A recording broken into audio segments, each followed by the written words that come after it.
స్తోత్రాలు స్తోత్రాలు స్తోత్రాలు స్తోత్రాలు స్తోత్రాలు స్తోత్రాలు. మా మంచి కాపరి నీకే వందనాలు వందనాలు వందనాలు వందనాలు వందనాలు వందనాలు వందనాలు వందనాలు వందనాలు.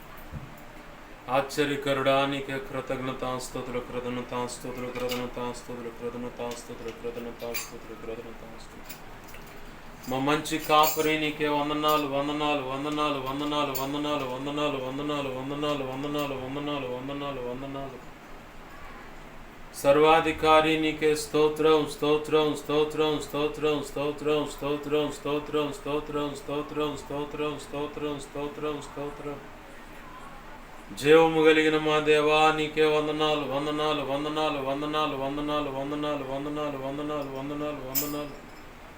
ఆకాశం మహాకాశం పట్టజాలను తండ్రి నీకు కృతజ్ఞతాస్తుతులు కృతజ్ఞతాస్తుతులు కృతజ్ఞతాస్తుతులు కృతజ్ఞతాస్తుతులు. యేసయ్యా నీకే స్తోత్రం స్తోత్రం స్తోత్రం స్తోత్రం స్తోత్రం స్తోత్రం స్తోత్రం స్తోత్రం స్తోత్రం స్తోత్రం.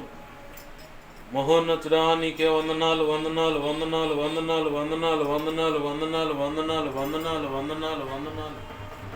ప్రభువా నీకే స్తోత్రం స్తోత్రం స్తోత్రం స్తోత్రం స్తోత్రం స్తోత్రం స్తోత్రం స్తోత్రం స్తోత్రం స్తోత్రం స్తోత్రం. మంచి కాపురి నీకే వందనాలు వందనాలు వందనాలు వందనాలు వందనాలు వందనాలు వందనాలు వందనాలు వందనాలు వందనాలు వందనాలు వందనాలు వందనాలు. సర్వాధికారి నీకే స్తోత్రం స్తోత్రం స్తోత్రం స్తోత్రం స్తోత్రం స్తోత్రం స్తోత్రం స్తోత్రం స్తోత్రం. యేసయ్యా నీకే వందనాలు వందనాలు వందనాలు వందనాలు వందనాలు వందనాలు వందనాలు వందనాలు వందనాలు వందనాలు వందనాలు. మా మంచి కాపురి నీకే స్తోత్రం స్తోత్రం స్తోత్రం స్తోత్రం స్తోత్రం స్తోత్రం స్తోత్రం స్తోత్రం స్తోత్రం. యేసయ్యా నీకే వందనాలు వందనాలు వందనాలు వందనాలు వందనాలు వందనాలు వందనాలు వందనాలు వందనాలు వందనాలు వందనాలు. ఓహో నచుడా నీ కృపలో నేను నివసించుట నా జీవిత ధన్యతయున్నది. మహోన్నతుడా నీ కృపలో నేను నివసించుట మహోన్నతుడా నీ కృపలో నేను నా జీవిత ధన్యతయున్నది.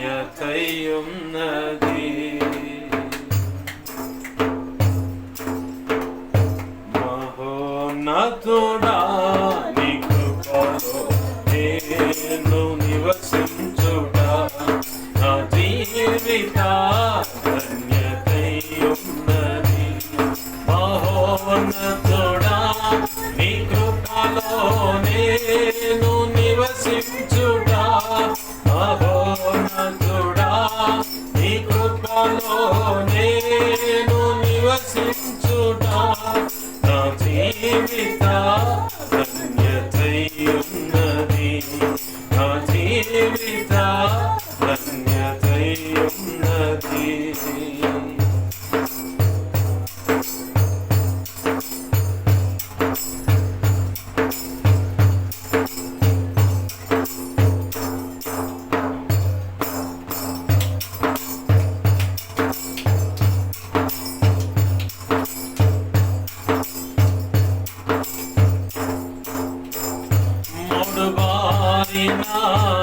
జీవితాలను చిగురింపజేయగలవు నీవు. మోడుబారిన జీవితాలను చిగురింపజేయగలవు నీవు. మారానుభవం మధురముగా మార్చగలవు నీవు. మారానుభవం మధురముగా మార్చగలవు నీవు. మహోన్నతుడా నీ కృపలో నేను నివసించుట నా జీవిత ధన్యతయున్నది. మహోన్నతుడా నీ కృపలో నేను నివసించుట మహోన్నతుడా నీ కృపలో నేను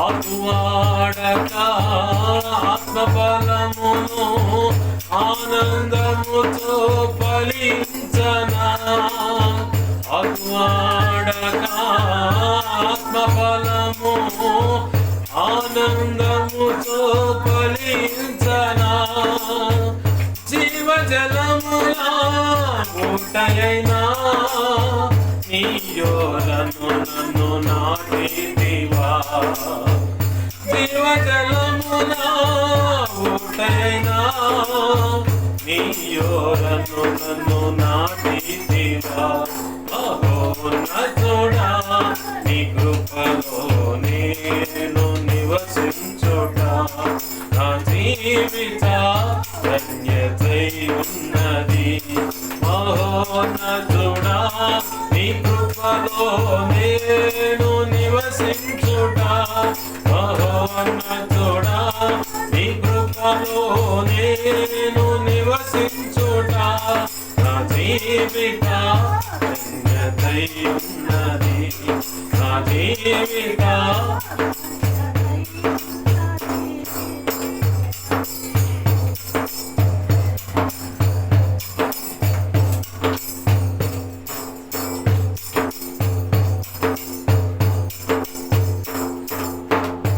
వడబారని స్వాస్థ్యము నాకై పరమకు దాచి ఉంచితివా వడబారని స్వాస్థ్యము నాకై పరమకు దాచి ఉంచితివా వాగ్దాన ఫలము అనుభవింపా నీ కృపలో నన్ను పిలచితివా వాగ్దాన ఫలము అనుభవింపా నీ కృపలో నన్ను పిలచితివా మహోన్నతుడా నేను నివసించుట నా జీవిత ధన్యతై ఉన్నది మహోన్నతుడా నీ కృపలో నేను నివసించుట మహోన్నతుడా నీ కృపలో నేను నివసించుట నా జీవిత ధన్యతై ఉన్నది నా జీవిత ధన్యతై ఉన్నది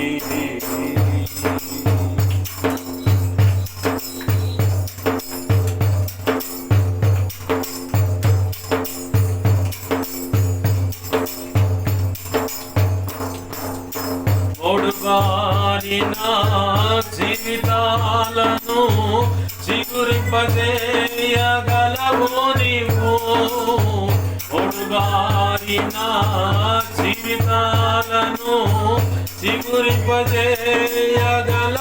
నీవు మారా అనుభవం మధురముగా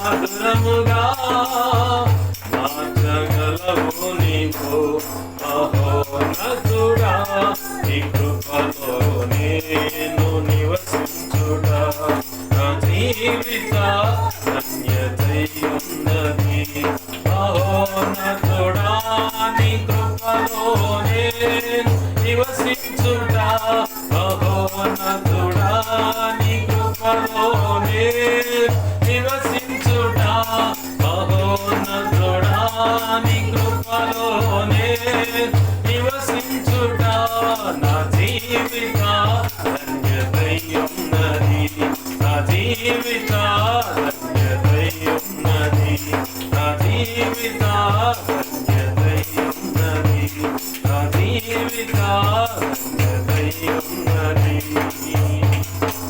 ఆరాధనా స్తుతి ఆరాధనా ఆరాధనా స్తుతి ఆరాధనా ఆరాధనా స్తుతి ఆరాధనా ఆరాధనా స్తుతి ఆరాధనా ఆరాధనా స్తుతి ఆరాధనా నీవే కదా మా ఆరాధనా నీవే కదా మా ఆరాధనా ఆరాధనా స్తుతి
మారానుభవం మధురముగా మార్చగలవు నీవు, జీవజలముల ఊటయైనా నీయోరన నన్ను నాటితివా, వాగ్దాన ఫలము అనుభవింప నీ కృపలో నన్ను పిలచితివా.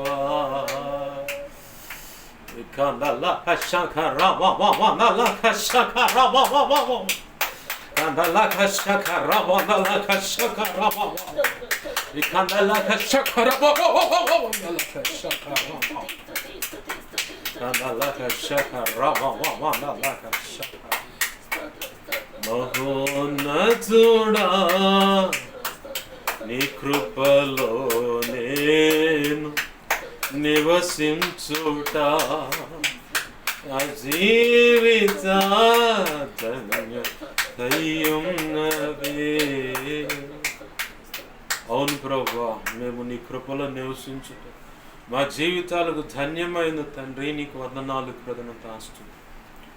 అల్పులమైన మేము చేసిన ప్రార్థన మాకు మేముగా చేయలేదు, కానీ మాతో మీరుండి మా మధ్యలో ఉండి మాలో ఉండి మాతో మీరు ఏకీభవించి ఇలాగా ఆరాధన జరిగించి మా ప్రాణాత్మ శరీరాలకు సంతృప్తి కలుగు చేసి పరిశుద్ధాత్మలో అజ్ఞాన బాప్తీస అనుభవం అనుగ్రహించి సమస్త దురాత్మ అంధకార శక్తుల పీడితల నుంచి విడిపించి ప్రభువా ఇదిగో తండ్రి దేవ పునరుజ్జీవం మా అంతరంగంలో కలుగు చేసి నీలో బలవంతులుగా మమ్ములను మా అంతరంగ పురుషులను చేసి నీ కృపకు పాత్రులుగా దేవా ఇలాగుంచి ఈ చిన్నపాటి ఆరాధన ఇలా చేయడానికి కూడా కృపనిచ్చినందుకు కృతజ్ఞతాస్తుతులు చెల్లిస్తున్నాం. ఈ ఆరాధన మీ పాదపద్మలు సమర్పిస్తున్నాం మా ప్రభువా. నీ అనాది సంకల్పంలో ఈ అల్పుడుగు నువ్వు నిర్ణయించిన ధారాళమైన నీ ఆత్మ నడిపింపు, లేఖన ప్రత్యక్షత, ఆత్మ ప్రత్యక్షత, వాక్శక్తినిచ్చి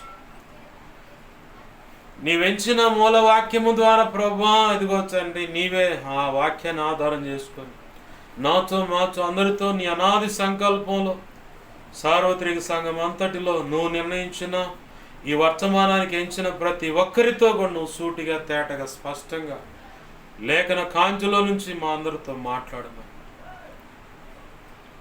మాతో ముచ్చటించమని, మమ్మల్ని సరిచేయమని, నీకు ఇష్టమైన మార్గంలో మా చేపడుకొని మీరు మమ్మల్ని నడిపించి సంపూర్ణులుగా చేసి ఈ భూమి మీద నువ్వు నిర్ణయించిన పని సంపూర్ణంగా నెరవేర్చు. ధైర్యంగా క్రీస్తు న్యాయపీఠాన్ని ఎదుర్కొని ఆనాడు బడా మంచి దాసుడు మంచి దాసురాలని నీ చేత మెప్పు ఘనత మహిమ బహుమతులు అందుకొని నిత్యత్వంలో ప్రవేశించి వధువులో నువ్వు నిర్ణయించిన ఉన్నత స్థానంలో నిలిచి నీతో కలిసి యుగ యుగాలు నిత్యరాజ్య పరిపాలన చేసి నిన్ను మహింపరచుకునే భాగ్యం నీ కృప ద్వారా మాకు దయచేయమని, నీవే మాకు తోడై ఉండి మమ్మల్ని నడిపించి దేవా నీ నామాన్ని ఘనపరచుకోమని బతిమలాడుతూ, ఉపదేశాన్ని అడ్డగించాలని చూస్తున్న దుష్టుడు వాడి దూతలు చీకటంధకార శక్తులు మరి ఇంకేవైనా సరే వాటి ప్రభావంతో నేస్తున్నాను బంధిస్తూ నిత్య నరకంలోకి విసిరి కొడుతూ ఉన్నాను. అక్కడే అవి ఇప్పుడు వేస్తున్నాను లయమైపోను గాక. నా చుట్టూరు మా చుట్టూరు ఈ ప్రార్థనలోకి విసిన ప్రతి ఒక్కరి చుట్టూరు, మేమున్న ఈ గృహం, కాలనీ, గ్రామం, పట్టణ, రాష్ట్ర, దేశ సమస్తం చుట్టూ శిలువ రక్తపు కంచె, రక్షణ కంచె, అగ్ని కంచెను వేసి నీ చేతిని దాచిపెట్టి నీ మహిమేగాని జ్ఞాపకం చేయడం సమస్తంపై ఆవరింపచేసి నీవే అగ్ని ప్రాకారమే జ్ఞాపకం చేయడం సమస్తం చుట్టూ ఉండి దేవదూతల అగ్నివంటి రథములు సైన్సము నీ దేవదూతల అగ్నివంటి రథములు సైన్సము చుట్టూ కావలి ఉంచు. నీ కనుదృష్టి ముఖాన్ని తేజమనులు సన్నిధిగాంతి నిత్యం మాపై ప్రకాశింపచేసి సర్వోన్నతుని శక్తి జ్ఞాపకం చేయబడి సమస్తమును కమ్మేలాగా చేసి అగ్నిస్తంభమై మీరు మాతో ఉండి నీ సన్నిధి ప్రభు మా మధ్య ఉంచి నీలోంచి ప్రభు నలుదికులు ప్రభులిలా చేసి నీ చిత్తానికి వ్యతిరేకంగా ఏమున్నా మా ప్రాంతంలో నీ నోట నుంచి వస్తున్న అగ్ని ద్వారా, నీ నోట నుంచి వస్తున్న రెండంచెల వాడేని ఖడ్గం ద్వారా వాటి ప్రభావం లయమైపోవును గాకేస్తున్నాము. ఆమేన్. గొప్ప కార్యాలు జరిగించి నీ చిత్తం నెరవేర్చమని యేసయ్య నామములోనే ప్రార్థించి సమస్తం పొందుకొని నన్ను మమ్మల్ని సమస్తాన్ని చేతులకు అప్పజెప్పుకుంటూ ఈ ఆరాధన మీ పాదపద్మం సమర్పించి నువ్వు గొప్ప చేసుకుంటున్నాం మా తండ్రి. ఈ ఆరాధన ద్వారా మాకు నీవు నిర్ణయించిన ఇహపర సంబంధమైన దేవుల వర్షం కుమ్మరించి మనం తృప్తిపరచమని వేస్తున్నాను. ప్రార్థన సమస్తం పొందుకు మహింపరచుకుంటున్నాం మా తండ్రి. ఆమేన్, ఆమేన్, ఆమేన్. మంచిది. సమకూడిన నా ఈ మాటలు వింటున్నా, ఈ వీడియో ద్వారా వింటున్నా, ఇక ముందు వినబోతున్నా ప్రతి ఒక్కరికి ప్రభు అయిన యేసుక్రీస్తు వారి పేరిట నా హృదయపూర్వకమైన వందనాలు. అందరికీ వందనాలు. మంచిది. పరిశుద్ధ గ్రంథం తెరుద్దామండి. పరిశుద్ధ గ్రంథం తెరుద్దాం. పరిశుద్ధ గ్రంథంలో యోహాను సువార్త 9వ అధ్యాయము. యోహాను సువార్త 9వ అధ్యాయము ప్రారంభ వచనాల నుంచి కొన్ని వచనాలు నేను చదువుతాను, గమనించండి. ఆయన మార్గమున పోవుచుండగా పుట్టు గ్రుడ్డి అయిన ఒక మనుషుడు కనబడెను. ఆయన శిష్యులు, బోధకుడా, వీడు గ్రుడ్డివాడే పుట్టుటకు ఎవడు పాపము చేసెను? వీడా వీని కన్నవారా అని ఆయనను అడుగగా యేసు, వీడైనను వీని కన్నవారైనను పాపము చేయలేదు గాని దేవుని క్రియలు వీని యందు ప్రత్యక్షపరచబడుటకే వీడు గ్రుడ్డివాడుగా పుట్టెను. చిన్న మాట ప్రార్థన చేసుకుందాం. ప్రేమగల మా కన్న తండ్రి యేసయ్య, నీకు వందనాలు, కృతజ్ఞతాస్తుతులు మా ప్రభువా. మీరు ఇచ్చిన లేఖనాన్ని బట్టి నీ కృతజ్ఞతాస్తుతులు. ఈ లేఖనం ద్వారా నాతో మా అందరితో మీరు మాట్లాడండి. నీ పక్షం వహించి నేను ఎంత బలహీనో నీకు బాగా తెలుసు. నీ మీదే ఆనుకున్నా, నీ కృప మీద ఆధారపడ్డా. నా సమస్త విధేయతల అతిక్రమ దోషాలు, పాప దోషాలు, ఆజ్ఞాతిక్రమాలు ఏమున్నా ఒప్పుకున్నా క్షమించు. నీ సిలువ రక్తంతో నన్ను కడిగి పవిత్రపరచు. శుద్ధ జలంతో కడిగి సమస్త కీడు అపవిత్రతను కొట్టివే. నీ శుద్ధ సువర్ణ తైలం, ఇదిగో తండ్రి, ఆనంద తైలాభిషేకం నాపై ఇంకను ఉంచు. పరిశుద్ధాత్మజ్ఞులు నన్ను పుట్టమే శుద్ధ సువర్ణంగా మార్చు. పరలో శుద్ధ సువర్ణ తైలం నా నిత్యం ఇంకను గొప్పగా ఉంచు. దేవా, ఇదిగో తండ్రి, ఈ లేఖనము చాటును నీ మనసులో ఉద్దేశించుకున్న సంగతులు ఏమైతే ఉన్నాయో వాటిని బయటకు తెచ్చి మీ పక్షం వహించిన మీ దాసుని నోట ఉంచి, మీ దాసుని మీ సిలువు చాటును మరుగుపరిచి, మీ దాసుని ముఖాంతరం నుంచి మీరు కనబడుతూ మీ దాసుని నోటిని మీ నోటి బోరగా చేసి బలమైన వాక్శక్తినిచ్చి మీరే నీ ప్రజలతో సూటిగా తేటగా స్పష్టంగా మీరు మాట్లాడండి. ఆత్మకార్యములు జరిగించమని నీవు తోడు నడిపిన సహాయం చేయమని. ఎస్కేల్ 2వ అధ్యాయం 1-2 వచ్చిన ప్రకారం నన్ను మమ్మల్ని చక్కగా నిలబెట్టి నీ ఆత్మతో నింపి మా అందరితో ముచ్చటించండి అయ్యా, మమ్మల్ని బలపరచు. అపోస్తుల కార్యం 4వ అధ్యాయం 27-31, యెషయా 51:16 ప్రకారం, మత్తయి 10వ అధ్యాయం 1 వచ్చిన 7-20 వచ్చిన ప్రకారం నీ కృప నాకు దయచి. ఇర్మియా 1వ అధ్యాయం 9, 10, 18, 19 నీ కృప నాకు దయచి. నీవే తోడుండి మా అందరితో మాట్లాడమని నీ ఆత్మకార్యంలో జరిగించమని. మా అందరికి వినగలిగిన చెవుని, గ్రహించగల మనసును, లోబడి హృదయాన్ని వాక్యానుగుణంగా జీవించే కృపను, హృదయ సున్నతిని, దిద్దుబాటు మనస్సును, నేర్చుకునే శుభగుణ లక్షణము, నిత్యత్వం చేరు పర్యాంత వరకు నీ పాసను శిష్యర్గం చేసే భాగ్యమును కూడా దయచేసి శిష్యులైన సేవకు గణంగా తీర్చిదిద్దబడి బలమైన నీ సేవ బోధిగంచల వరకు వెళ్ళి చేస్తూ ప్రతి ఒక్కరిని సత్యంలో ప్రతిష్ఠిస్తూ సత్యం సంబంధమైన సంఘాలు స్థాపిస్తూ నీ కృపల ఆత్మలు సంపాదిస్తూ సంఘంలో చేరుస్తూ సంపూర్ణులుగా సిద్ధపడినట్లుగా సంపూర్ణ స్థితి వారు పొందినట్లుగా ఉపదేశిస్తూ నీవు కోరి ఆశించిన శిష్యులైన సేవక గణాన్ని సిద్ధపరుస్తూ మా ఉంచుగా వారుంచుగా మేమంతా కలిసి సంపూర్ణంగా ఈ భూమి నిర్ణయించిన పని యావత్తు సంపూర్తి చేసి ధైర్యంగా క్రీస్తు న్యాయపీఠాన్ని ఎదుర్కొని ఆనాడు నువ్వు నిర్ణయించిన బడా మంచి దాసురాలు అని మెప్పు ఘనత మహిమ బహుమతులు అందుకొని నిత్యత్వంలో ప్రవేశించి వధువులు నువ్వు నిర్ణయించిన ఉన్నత స్థానంలో మేము నిలిచి నీతో కలిసి యుగ యుగాలు నిత్య రాజ్య పరిపాలన చేసి నేను మహింపరుచుకునే భాగ్యం కలిగినట్లుగా ఉపదేశించి మమ్మల్ని బలపరిచి ఆ దిశగా మమ్మల్ని నడిపించి నీ నామాన్ని ఘనపరచుకోమని కృతజ్ఞతాస్తుతులు చెల్లిస్తూ లేఖనాన్ని బట్టి నీకు కృతజ్ఞతాస్తుతులు చెల్లించి నీ నామాన్ని గొప్ప చేసుకుంటూ నన్ను మమ్మల్ని ఉపదేశాన్ని నీకు అప్పచెప్పి యేసు నామములో ప్రార్థన సమస్తం పొందుకొని నిన్ను మహింపరచుకుంటున్నాం మా తండ్రి. Amen, amen, amen. మంచిది. సమకూడిన అలాగనే నా ఈ మాటలు వింటున్నా, ఈ వీడియో ద్వారా వింటున్నా, ఇక ముందు వినబోతున్నా ప్రతి ఒక్కరికి ప్రభు అయిన యేసుక్రీస్తు వారి పేరట నా హృదయపూర్వకమైన వందనాలు. అందరికీ వందనాలు. ప్రభునందు ప్రియమైన దేవుని బిడ్డలారా, మనం చదువుకున్న వాక్య భాగాన్ని ఒకసారి గమనిస్తే యేసు ప్రభు వారు ఓ ప్రాంతంలో అలా వెళుతూ ఉన్నాడు. ఆ ప్రాంతంలో వెళుతూ ఉంటే, ఆ మార్గంగా వెళుతూ ఉంటే ఆ దారి పక్కన ఒకడు కనపడ్డాడు. కనపడంగానే శిష్యులకు డౌట్ వచ్చింది. ఏం డౌట్ వచ్చింది అంటే, వీడు తల్లిదండ్రులు ఏదో పాపం చేస్తే వీడు గుడ్డివాడిగా పుట్టాడు. ఎవరు పాపం చేస్తే? తల్లిదండ్రులు పాపం చేస్తే వీడు గుడ్డివాడుగా పుట్టాడు అని చెప్పని యేసు ప్రభు వారి పక్కన ఉన్నటువంటి శిష్యులకు వచ్చింది డౌటు. ఈరోజు ఆయా ప్రాంతాల్లో ఆయా దంపతులకు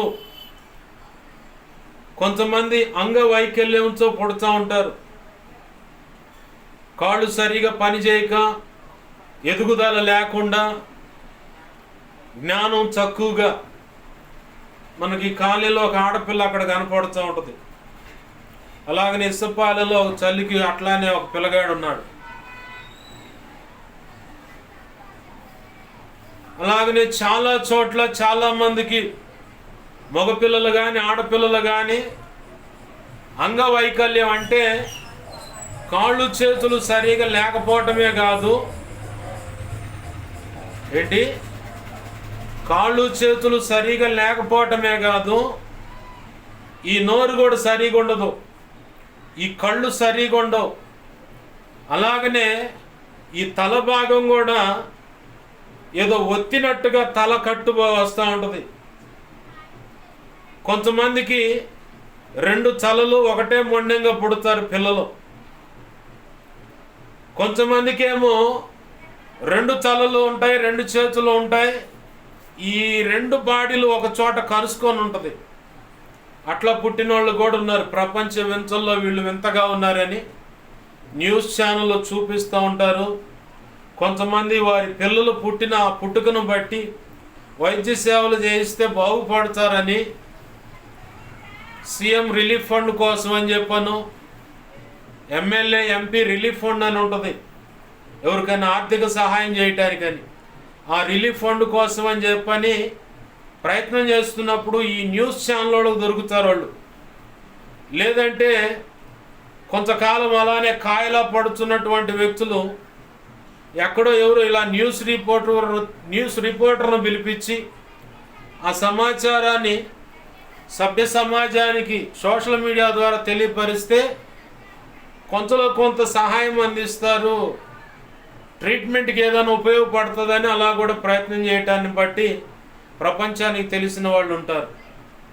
అయితే ఇక్కడ పక్కనున్న వాళ్ళకి డౌట్ అన్నమాట. ఏం డౌటు?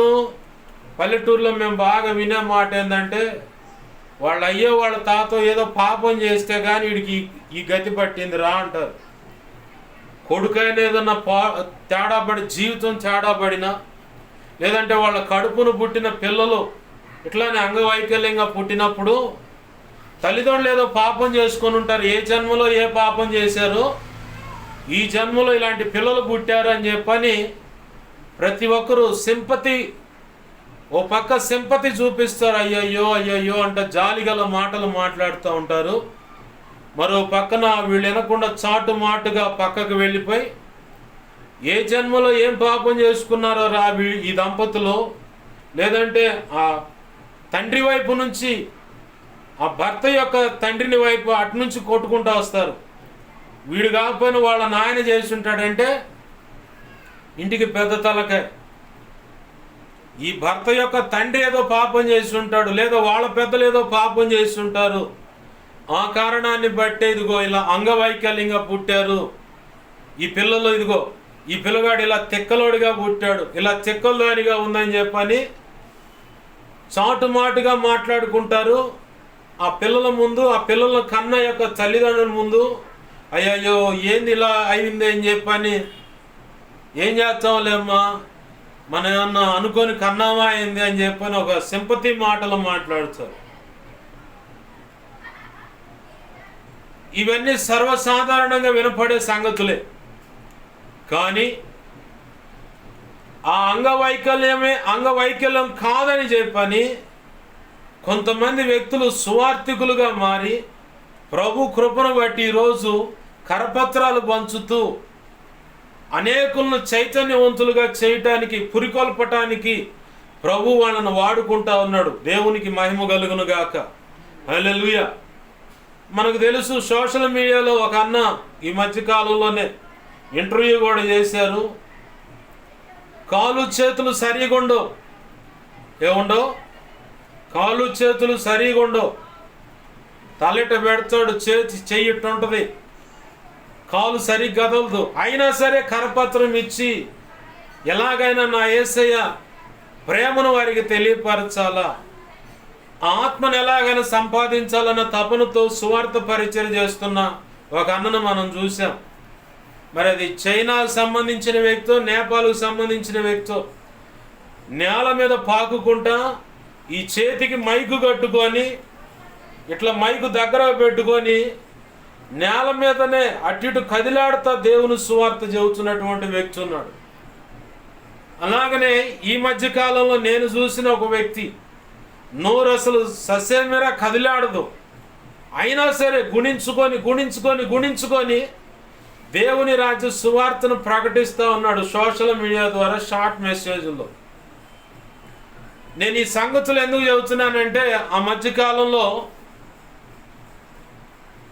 నేను రక్షణ పొందిన తొలి దినాల్లో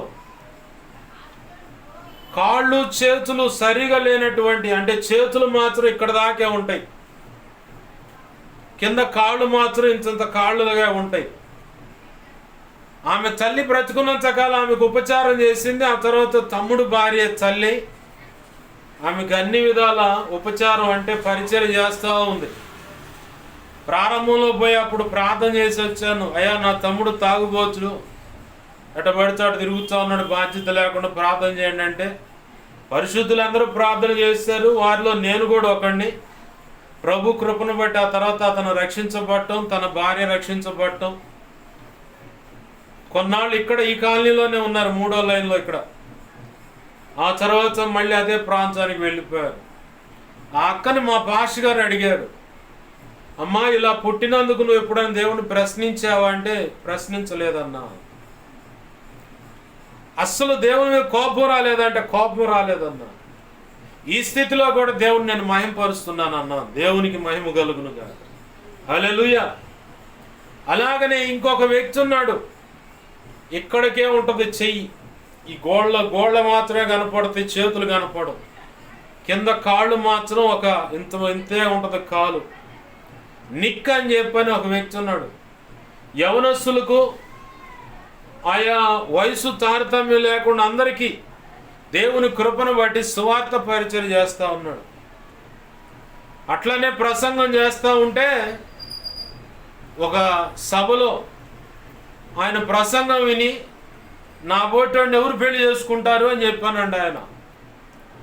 అనగానే వాళ్ళల్లో నుంచి ఒక ఆడపిల్ల, ఒక యవనస్తురాలు పైకి వచ్చి స్టేజ్ మీదకి వచ్చి అతను అమాంతంగా కౌగిలించుకొని, అంటే అక్కడ ఉన్న సాంప్రదాయాలను బట్టి మన లెక్క తీడికి వాడికి దానికి ఏదో ఉందని చెప్పని లేనిపోయిన కొత్త కొత్త రంగులని పులుంచారు. అక్కడ వాళ్ళకున్న సాంప్రదాయం ఏంటంటే కౌగిలించుకోవటం అనేది మర్యాద, కామంతో చేసేది కాదు, కామన్గా సాంప్రదాయం అనమాట. అది వాళ్ళ పద్ధతులు. ఆ పద్ధతుల్లోనే ఆ అమ్మాయి అమాంసంగా స్టేజీ పైకి వచ్చి ఆయన దగ్గర కౌగిలించుకొని, నేను పెళ్లి చేసుకుంటానయ్యా నిన్నని చెప్పని, నేను నీకు భారీగా ఉంటానని చెప్పని, అతనికి భారీగా అయ్యి 4 పిల్లలుగా అన్నారు. దేవునికి మహిమ కలుగునుగా. నాకు తెలిసినటువంటి, నేను చూసినటువంటి వ్యక్తుల మీదట పరిచయం చేశాను. వాళ్ళని కన్న తల్లిదండ్రులు పక్కనున్నటువంటి వ్యక్తులు కూడా ఈ శిష్యులకు మళ్ళీ డౌట్ పడే ఉంటారు, ఏ జన్మలో ఏ పాపం చేశారో ఇలాంటి వాళ్ళు పుట్టారని చెప్పాను. కానీ కొంతమంది దేవుని పనిలో ఉన్నారు, కొంతమంది నిస్సహాయ స్థితిలో ఉన్నారు, కొంతమందిని ఇప్పుడు ఆ నిక్ అనే దైవజనుడు సువార్థికుడు అన్నమాట. ఎన్నోసార్లు ప్రయత్నం చేశాడంట, చుట్టూ ఉన్న స్నేహితులు ఎగతాళి చేస్తుంటే చచ్చిపోవాలని. నాకు ఈ బ్రతుకొద్దు, నేను చచ్చిపోతాను. నీళ్ళల్లో అమాంతంగా దూకాడంటే ఈత రాదు, ఊపిరి ఆడకుండా అట్నే చచ్చిపోతుంది. తల్లిదండ్రులు కూడా ఇలాంటి బిడ్డ పుట్టాడేంది, వీడు చనిపోవచ్చు. తల్లి ఏమో పక్కేమో బ్రతకాలని కోరుకో, మరో పక్కేమో ఆ మొండి దేహం ఏముంది, చేతులు ఇక్కడికే ఉంటాయి, గోళ్ళే కనపడుతూ ఉంటాయి, ఇంక వేరేది కనపడదు. మా నాయనమ్మకి ఆపరేషన్ చేసినప్పుడు కాలు మోకాలు పై భాగాన్ని తీసినప్పుడు ఆ దైవజనుడు ఫోటో చూపించి, అమ్మమ్మ నాకు చూపి భయం వేస్తున్నాను. ఏం భయం నీకు, ఒకరొక కాలు తీసేచ్చని అల్లాడుతున్నావు, ఈ అబ్బాయికి చూడు ఏమి లేవని చెప్పగానే అప్పుడు నిదానంగా చూసింది. అవునరా భలే ఎలావో ఏందా అని చెప్పి అప్పుడు చెప్పి ఆయన సువార్థికుడు దైవజనుడు ఇప్పుడు కొన్ని కోట్ల మందికి సువార్త అందించాడు. చిన్నప్పుడు వీడిని ఎందుకన్నా అని చెప్పని తల్లిదండ్రులు బాధపడ్డారు. వీడిని పిండంగా ఉన్నప్పుడే రాల్చేసినట్టు బాగుండు కదా అనుకున్నారు. కానీ కాలక్రమంలో ఆ వ్యక్తే దేవుని నామాన్ని మహిమపరచడానికి ఎంచబడ్డాడు. ఆమెన్, హల్లెలూయా. ఎంచబడటమే కాదు, ఆ బ్రతుకును ఎవరు కోరుకుంటారా అంటే, ఇదిగో నేనున్నానయ్యా అని చెప్పని ఒక ఆడపిల్ల బయటకు వచ్చి ఆమెతో ఇతను వివాహం జరిగించబడి చక్కగా వారి దాంపత్య జీవితం కొనసాగిస్తే 4 పిల్లలు. వాళ్ళకి అవయవాలన్నీ కరెక్ట్గానే ఉన్నాయి. మళ్ళీ నేను చూపించినటువంటి, నాకు తెలిసినటువంటి పరిశుద్ధాత్మ దేవుడు పరిచయం చేస్తున్నటువంటి వ్యక్తుల్లో 3 దేవుని నామాన్ని మహిమపరచడానికి ఉపయోగపడ్డారు. కొంతమంది ఏమో బ్రతుకులు గించేలే అన్నట్టుగా అలానే ఉండిపోయారు.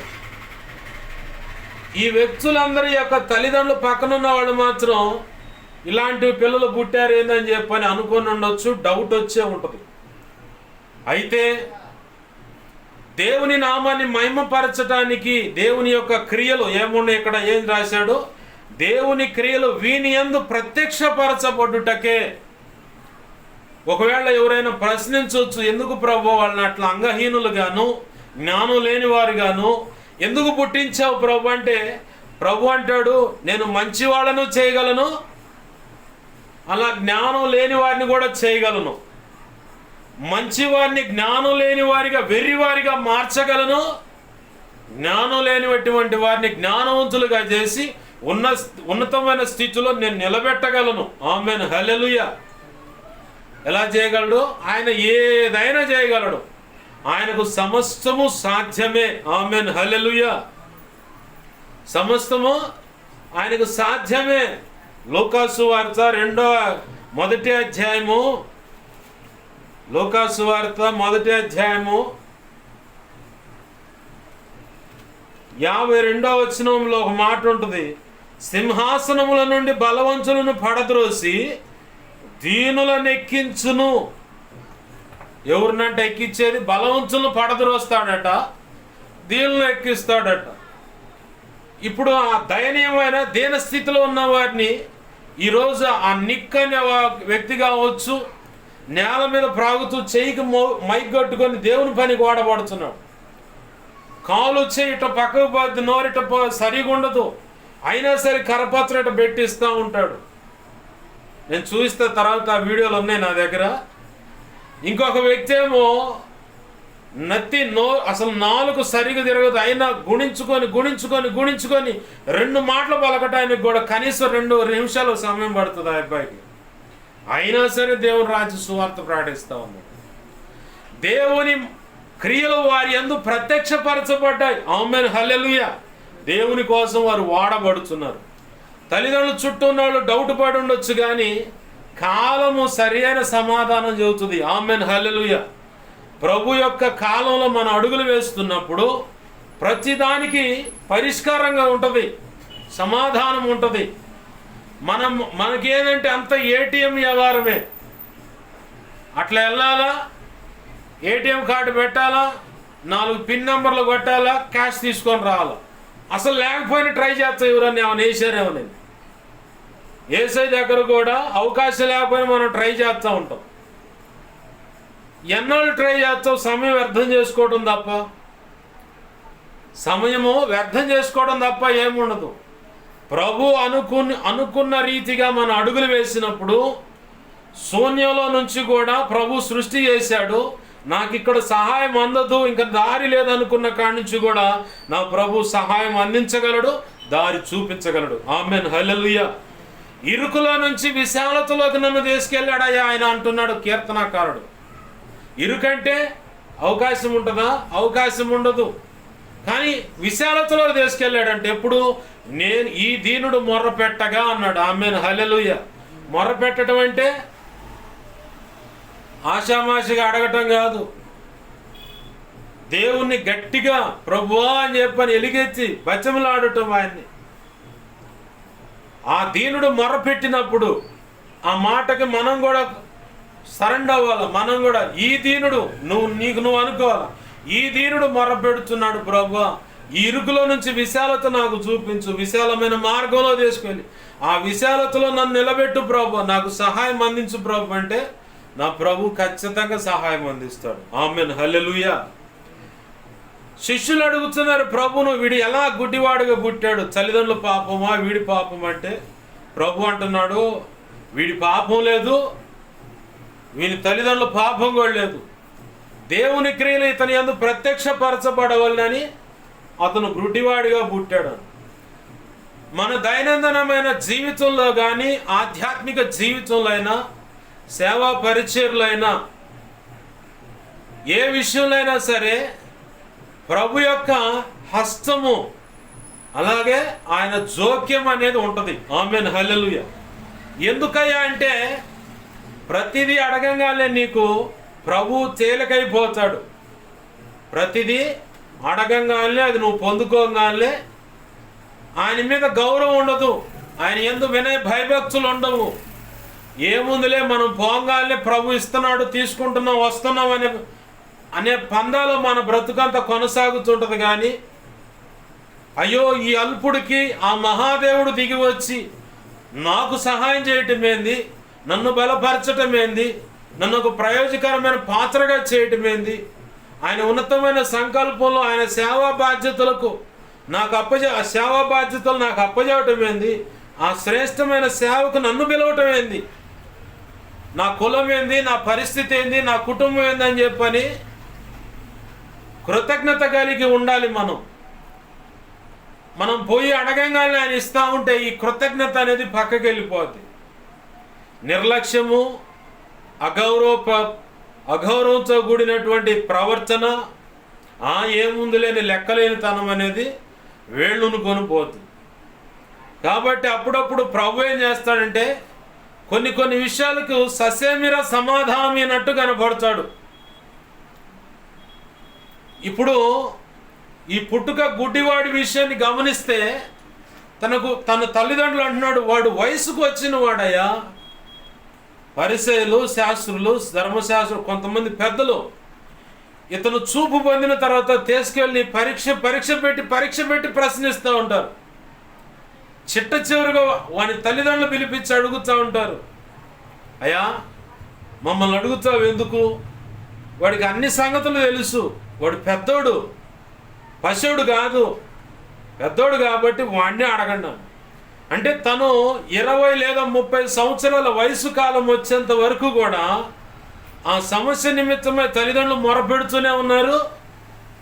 అలాగే గుడ్డివాడిగా ఉన్న ఈ వ్యక్తి కూడా, ప్రభువా నీకు దయ పుడితే నా యందు కనికరం ఉంచి నాకు కంటి చూపును ప్రసాదించాయా, కంటి చూపును ప్రసాదించాయని బచ్చంలాడుతూ ఉంటాడు. బచ్చంలాడకపోతే ప్రభు ఆ దరికి రాలేడు. ఆ దరికి వచ్చాడంటే ప్రభు అతను జీవితంలో అద్భుతం చేయడానికి వచ్చాడు. ఆమేన్, హల్లెలూయా. ఈరోజు నువ్వు ఒకవేళ రోగాన్ని బట్టి మొరపెడుతున్నావా, సంవత్సరాలను బట్టి, సంవత్సరాల కాలాన్ని బట్టి, రోగాన్ని బట్టి మొరపెడుతున్నావా? అప్పుల బంధకాల నుంచి మొరపెడుతున్నావా? భర్త మార్పు కోసం మొరపెడుతున్నావా? భార్య మార్పు కోసం మొరపెడుతున్నావా? కడుపును పుట్టిన కొడుకు మాట వినకుండా తాగుబోతాడయ్యా, తిరుగుబోతాడు అయ్యాడయ్యా, లేదు ఒక ఆడపిల్ల మోజులో పడి ప్రేమని చెప్పిన మాట వినకుండా తిరుగుతున్నాడు ఆయన, బాధపడుతున్నావా? ఆడపిల్లల జీవితం ఏమైపోద్దు? ఇదిగో యవన ప్రాయంలోకి వచ్చారు, రకరకాల మగపిల్లలు అటు ఇటు తిరుగుతా సైగలు చేస్తూ ఉన్నారు, నా బిడ్డ జీవితం ఏమైపోద్దు, నా పిల్లలు ఇదిగో దారి తప్పుతున్నారయ్యా, దారి తప్పుతున్నట్టు నాకు అనిపిస్తున్నాయా అని చెప్పని మొరపెడుతున్నావా? రేపటి దినాన ఒక అయ్య చేతిలో పెట్టాలంటే ఈ బిడ్డల మీద ఏదైనా నయంగానే అంటే సరి చేసుకోలేనటువంటి మచ్చ ఏదైనా పడితే ఆడపిల్ల జీవితం చాలా విలువైందా అని చెప్పని మొరపెడుతూ, అయ్యా నా బిడ్డలు పక్కదారి పట్టకూడదు, నా కూతురు పక్కదారి పట్టకూడదు, నా ప్రభు కోరుకున్నట్టుగా అడుగులు వేయాలి, నా ప్రభు ఆశించినట్టుగా బ్రతకాలని బచ్చలాడుతున్నావా? ఈ దారిద్ర్యం ఎప్పుడు వదిలిపోద్ది? మా బ్రతుకులు ఇంకా తెల్లారవా? మేము కూడా ఒక ఉన్నత స్థితిలోకి రామా? ఎంత ప్రయత్నం చేస్తున్నా, ఎంత కష్టపడుతున్నా, కష్టమంతా చిల్లు కలిగినటువంటి సంచిలో పడ్డట్టే ఉంది. మా బ్రతుకులు ఇక అంతే ఆరిపోతా ఉన్నాయి, అణగారిపోతా ఉన్నాయి, దిగజారిపోతా ఉన్నాయి. ఎవడో మమ్మల్ని తొక్కి పట్టినట్టుగా అణిచివేయబడుతున్నామే కానీ, ఎంత శక్తి పుంజుకొని ఇదిలించుకొని పైకొద్దాం అనుకున్నా కానీ మా వల్ల కావట్లేదయ్యా. ఎంత కష్టపడ్డా రూపాయి మేము ఒక చోట దాచిపెట్టలేకపోతున్నాం. ఏదో ఒక ఖర్చు, రోగమనో ఏదో ఒక సమస్యనో ఏదో ఒక రీతిగా ఖర్చు అయిపోతుందే కానీ రూపాయి మిగిలించలేకపోతున్నామని మొరపెడుతున్నావా? అయ్యా ఈ వ్యాపారం చేస్తున్నా కానీ ఒక దరికి రాలేకపోతున్నామని మొరపెడుతున్నావా? అయ్యా ఈ రియల్ ఎస్టేట్లో ఉన్నాను కానీ నా పరిస్థితి ఏందని చెప్పని మొరపెడుతున్నావా? ఒక స్థాయిలోకి రాలేకపోతున్నాను, ప్రతి చోట మోసమే జరుగుతుంది రియల్ ఎస్టేట్లో అని చెప్పని బాధపడుతున్నావా? నూతనంగా వ్యాపారం పెట్టానయ్యా, బట్టల షాప్ పెట్టాను, అలాగనే మిషన్ కుట్టుకుంటా, ఆ జాకెట్లు అయినా కుట్టుకుంటా, చిన్నగా ఫౌండేషన్ వేసుకుందా అని చెప్పి అనుకుంటే అసలు ఇది వర్జలుతుందో లేదని డౌట్తో మొరపెడుతున్నావా? చదువుకుంటా, అయ్యా నేను ఇంటర్మీడియట్ ఫస్ట్ ఇయర్ చదువుతున్నాను, సెకండ్ ఇయర్ చదువుతున్నానని, డిగ్రీ అని చెప్పని, ఇంజనీరింగ్ అని చెప్పని, ఇంచాది పై యూనివర్సిటీ చదువులని, డాక్టర్ అనో ఇంకేదో చదువులని చెప్పని, డిఎస్సి చదువులని చెప్పని ఇలాగ చదువుతున్నాను ప్రభువా, నా భవిష్యత్తు ఏమవుతుంది, నాకు మంచి మార్కులు రావాలి, నేను వెల్ సెటిల్ అవ్వాలని మొరపెడుతున్నావా? దాంట్లో కూడా డౌట్ పడుతున్నావా? స్కూల్ చదువుల్లోనే ఉంటా, నా పరిస్థితి ఏమవుతుందని దిగులు పడుతున్నావా? ఓ చోట షాప్లో జాబుకు వెళితే అక్కడ ఎవడైనా శోధిస్తున్నాడని చెప్పని ఆ శోధన బట్టి బాధపడుతున్నావా? ఇంటికాడే ఉన్నప్పుడు ఎవరో ఒకడు ఆటకాయతో వచ్చి శోధిస్తా ఇదిగో లేనిపోయిన నిందా ప్రచారాలు నా మీద పెడుతూ ఉన్నారని బాధపడుతున్నావా? ఎంత మొరపెడుతున్నా ఇలాంటి సమస్యలను బట్టి నాకు సమాధానం రావట్లేదని దిగులు పడుతున్నావా? నువ్వు వర్క్ చేసే కాడ లేదని ఎక్కడైనా కూర్చునే కాడ కొంతమంది కావాలని కొన్ని దుష్ప్రచారాలు చేస్తారు. విధవరాండ్లు అయితే భయంకరమైన మాటలు మాట్లాడతారు. పొద్దున్నే తోడుతూ ఈ మొన్నమోపి ఎదురు వచ్చింది ఏందిరా అని చెప్పని మాట్లాడుతూ ఉంటారు. లేదనుకో, భర్త లేదనుకో, ఒకరోజు శుభ్రంగా ఉండాలనుకుంటే మొగుడు చచ్చిపోతే ఎవరి కోసం ఇది అలంకరించుకుంటా పోతుందని చెప్పి నిందలేస్తూ ఉంటారు. భర్త నీకు దగ్గర లేడా, ఇంకెవరైనా కొత్త వ్యక్తులు ఇంటికి వచ్చి పోతా ఉంటే ఇది దేవుణ్ణో లైన్లో పెట్టినట్టుందిరా అని చెప్పని నిందలేస్తూ ఉంటారు. ఇలాంటి నింద ప్రచారాలను బట్టి దేవుని పాదాలు పట్టుకొని సమాధానం కోసం వెతుకులాడుతున్నావా? ఒక మాట బాగా గుర్తుపెట్టుకో, నువ్వు ఏమైనా దేవునికి వ్యతిరేకంగా ఉన్నట్లయితే సరి చేసుకోవాల్సినవి సరి చేసుకో. దేవునికి వ్యతిరేకమైన ఏమైనా నేను చెప్పినటువంటి ఇలాంటి సందర్భాల్లో అనేక రీతులుగా మొరపెడుతూ దేవా దేవా దేవా అంటే ప్రభు అంటాడు, నీకు నాకు మధ్యలో నచ్చని కొన్ని ఉన్నాయి, వాటిని తీసేయి, వాటిని సరి చేసుకో అని అంటాడు. కొన్ని విషయాల్లోనేమో ఎంత మొరపెడుతున్న సమాధానమైన కారణం ఏంటంటే అక్కడికి వెళితే నీకు నష్టం వస్తుంది. కొన్ని విషయాలు దేవుడు సమాధానం ఇస్తే నువ్వు కోలుకోలేనటువంటి కీడు అనుభవించాల్సి వస్తుంది. ఆ కారణము దేవునికి తెలుసు, అది నీకు తెలియదు కాబట్టి నువ్వు మొరపెడుతున్నా సమాధానం ఇవ్వడు. ఒక్కో సమయం ఏముంటుందంటే దీర్ఘకాలంగా ప్రార్థన చేయిస్తాడు. ఆ నిర్ణయ కాలంలో ప్రభు నిర్ణయించినటువంటిది నీవు పొందుకొని దాన్ని అనుభవించడానికి కావలసిన పరిపక్వత వచ్చేలాగా ప్రార్థనలో నిన్ను పెనుగులాడేలా చేస్తాడు. విశ్వాసంలో వేళ్ళునుకునేలా చేస్తాడు. నిరీక్షణ కలిగి పట్టుదలతో ఓర్పుతో దేవుని పాదాలు పట్టుకొని పెనుగులాడేలా చేస్తాడు. నువ్వు కోరేది ప్రభు అనుకున్నది ఒకటైనప్పుడు తన నిర్ణయ కాలంలో ఒక సమయం ఉంటుంది, అప్పుడు స్థిరముగా నీవు దాన్ని సంతృప్తిగా అనుభవించగలుగుతావు కాబట్టి అప్పుడే నీకు ఇస్తాడు. ఆమేన్, హల్లెలూయా. నువ్వెంత మొరపెట్టినా కానీ దానికి సమాధానం ఉండదు. ఇక్కడ 20 లేదా 30 సంవత్సరాలు ఈడు కలిగినటువంటి ఒక గుడ్డివాడు ఇక్కడ కనపడుతున్నాడు మనకి. కన్నా కాడి నుంచి ఆ తల్లిదండ్రులు ఊహ తెలిసిన కాడి నుంచి గుడ్డివాడు మొరపెడుతూనే ఉన్నారు. కానీ ప్రభు నిర్ణయ కాలం వచ్చేంత వరకు అది అలానే ఉంది.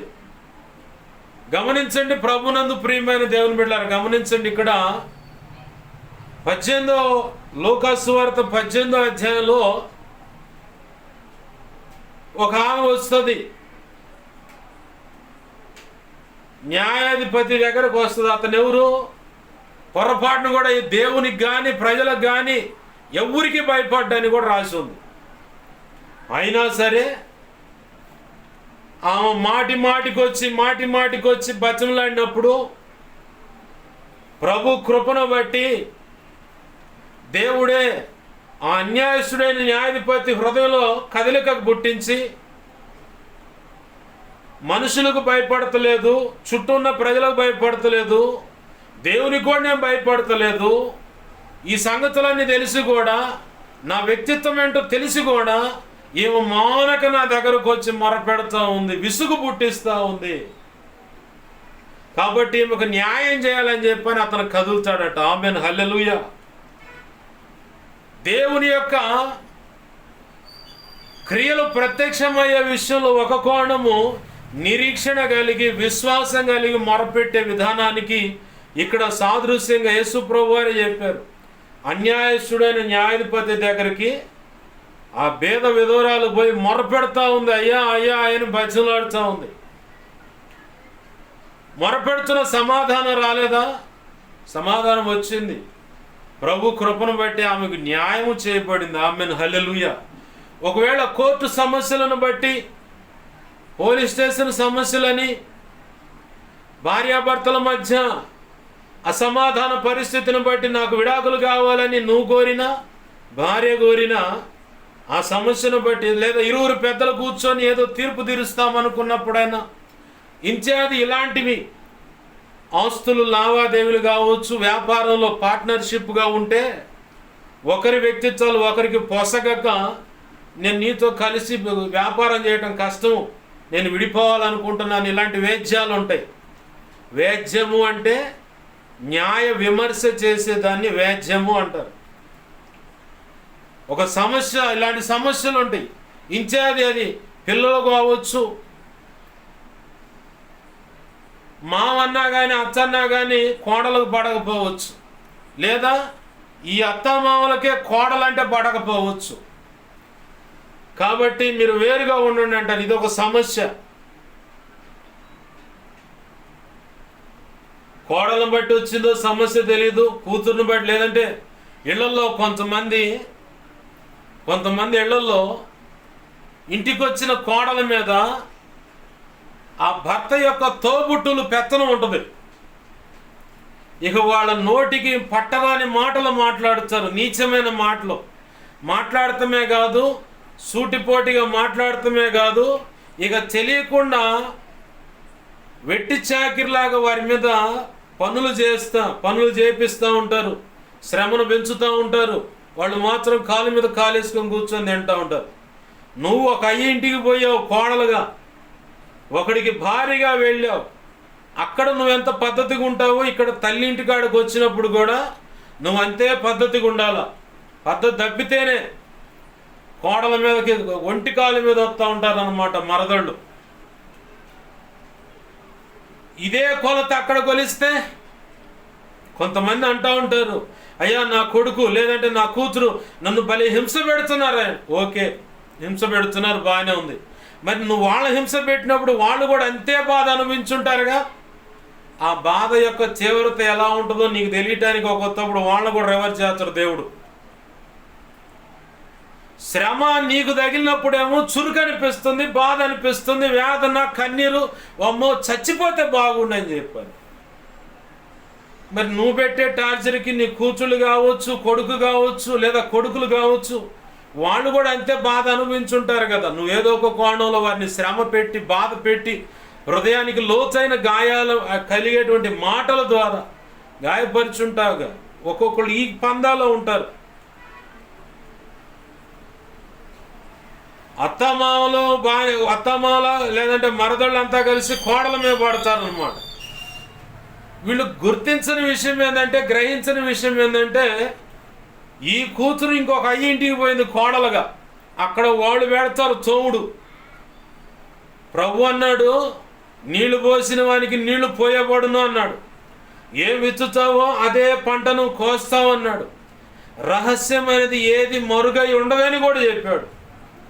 మరుగై ఉండకపోవటమే కాదు, మిద్దెల మీద నుంచి ప్రకటించబడుతుందట. నువ్వు ఏం విత్తుతావో అదే పంట కోస్తావు అని కూడా ప్రభు చెప్పాడు. నువ్వు ఈడ నీ కోడలను శ్రమ పెడితే అక్కడ నీ కూతురు శ్రమ పడుద్ది. ఇక్కడ నీ కూతురునో కొడుకునో లేదన్నా కొడుకులనో కూతురులను హింస పెడితే మాటల ద్వారా ఇక ఇంచేది అనేక రకాల గాయపడిస్తే ప్రభువుకి ఇంకొక దారి ఉంటుంది. నీకు ఆ గాయాల లోతు, ఆ గాయమైనప్పుడు వేదన, చచ్చిపోతే బాగుండు అనుకుంటాగా సాగు కూడా రాదు. నీకు పూర్తిగా దాని యొక్క సంగతి తెలిసినప్పుడు బుద్ధి వచ్చేలాగా. ఇంకా నీకు స్పష్టంగా చెప్పాలంటే, ఆ మధ్యకాలంలో ఒక పెద్ద ఆయన చుట్ట తాగుతూ ఉంటే ఇంకొక పెద్ద ఆయన అద్దాకలో చుట్ట తాగుతూ ఉంటే బాప్తిసం పొంది అది ఇదండు. ఆయన సరిచేయబడి పరిపూర్ణుడై అంటే సంపూర్ణుడై ప్రభు పిలుపొందుకొని వెళ్ళిపోయాడు. చివరి అవసాన దశలో మందిరంలోనే ప్రభు తోమాల్సిన టైపులో చోవితే పశ్చాత్తాపడ్డం, సరిచేయబడ్డం. నా అనేవాడు కూడా పక్కన చేరలా. సంఘబిడ్డలే అతనికి పరిచయం చేశారు. ఆ తర్వాత కాలం చెల్లిపోయి అంటే ప్రభునందు నిద్రించాడు.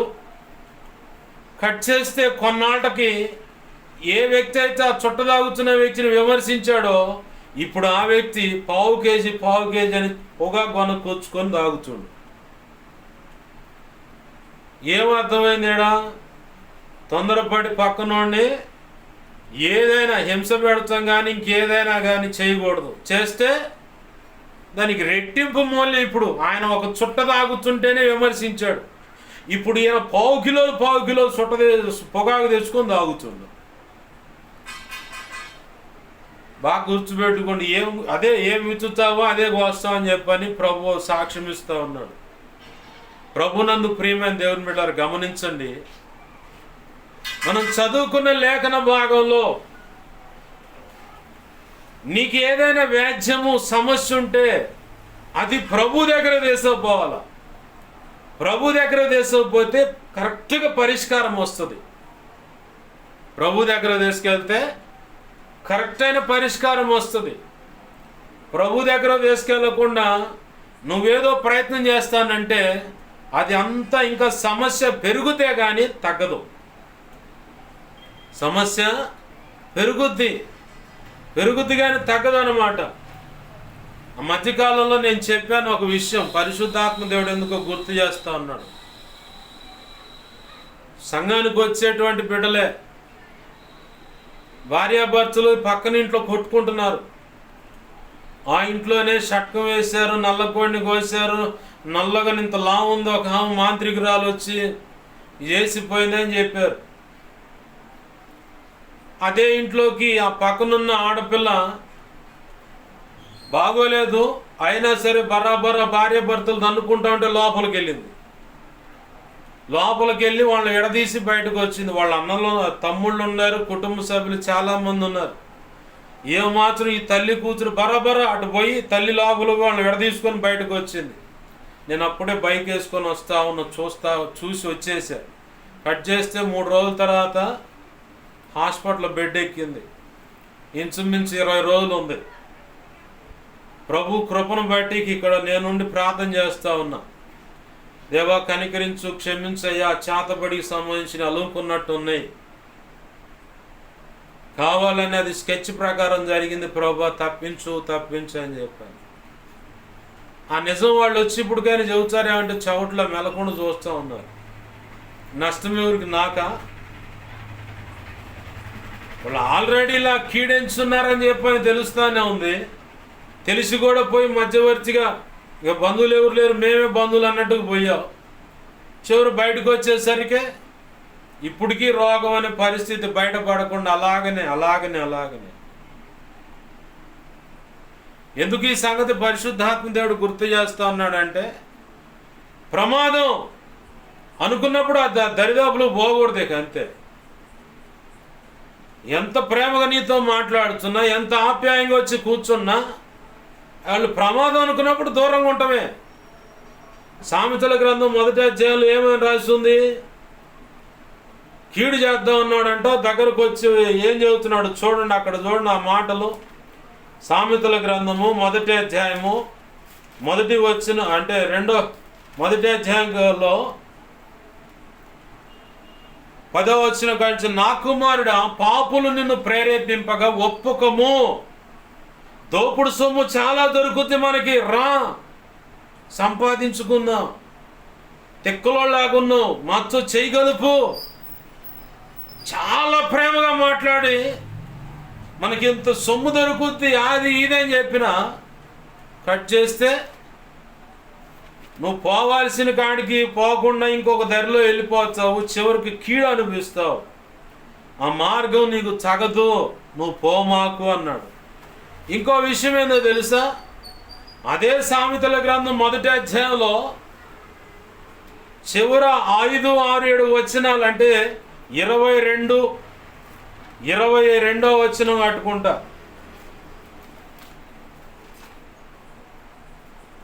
23వ వచనం కాడ నుంచి, నా గద్దింపు విని తిరుగుడి, ఆలకించుడి, నా ఆత్మ మీ మీద కుమ్మరించుదునని నా ఉపదేశం మీకు తెలిపేదని అంట. కింద ఇక చెప్తాడు 25 కాడ, నేను చెప్పిన బోధ ఏమీ మీరు వినక త్రోసివేసితిరి, నేను గద్దింపగా లోబడకపోతిరి, కాబట్టి మీకు అపాయం కలిగినప్పుడు నేను నవ్వేదను, మీకు భయం వచ్చినప్పుడు నేను అపహాస్యము చేసేదను. భయము మీ మీదికి తుఫాను వలె వచ్చినప్పుడు, సుడిగాలి వచ్చినట్లు మీకు అపాయము కలిగినప్పుడు, మీకు కష్టమును దుఃఖమును ప్రాప్తించినప్పుడు నేను అపహాస్యము చేసేదను. అప్పుడు వారు నన్ను గూర్చి మొరపెట్టుదురు గాని నేను ప్రత్యుత్తరం ఇయ్యకుందును, సమాధానం ఈడట. నన్ను శ్రద్ధగా వెదికెదరు గాని వారికి నేను కనబడకుందును. జ్ఞానం వారికి అసహ్యమాయను, యెహోవా యందు భయభక్తులు కలిగి ఉండుట వారికి ఇష్టము లేకపోయాను. నా ఆలోచన విననొల్లకపోయిరి, నా గద్దింపును వారు కేవలం తృణీకరించిరి. కాబట్టి వారు తమ ప్రవర్తనకు తగిన ఫలం అనుభవించెదరు. తమకు వెక్కసమోగు వరకు తమ ఆలోచనలను అనుసరించెదరు. జ్ఞానం లేని వారు దేవుని విసర్జించి నాశనమగుదురు. బుద్ధిహీనులు క్షేమము కలిగినదని మైమరచి నిర్మూలమగుదురు. ఇవన్నీ దేనికి వస్తాయి, ఎవరికి సంభవిస్తాయంటే, దేవుడు అనేక సార్లు గద్దించిన, అయ్యా ఇది కరెక్ట్ కాదని, సరిగా ఉండు అని చెప్పినా కానీ వినకుండా వాళ్ళకు నచ్చినట్టు బ్రతుకుతున్నటువంటి, బ్రతకాలనుకుంటున్న వారు, బ్రతకటానికి ముందుకు అడుగులు వేస్తున్న వారికి ప్రభు చెబుతున్న సంగతులు మీరు మొరపెడతారు కానీ నేను వినను అన్నాడు.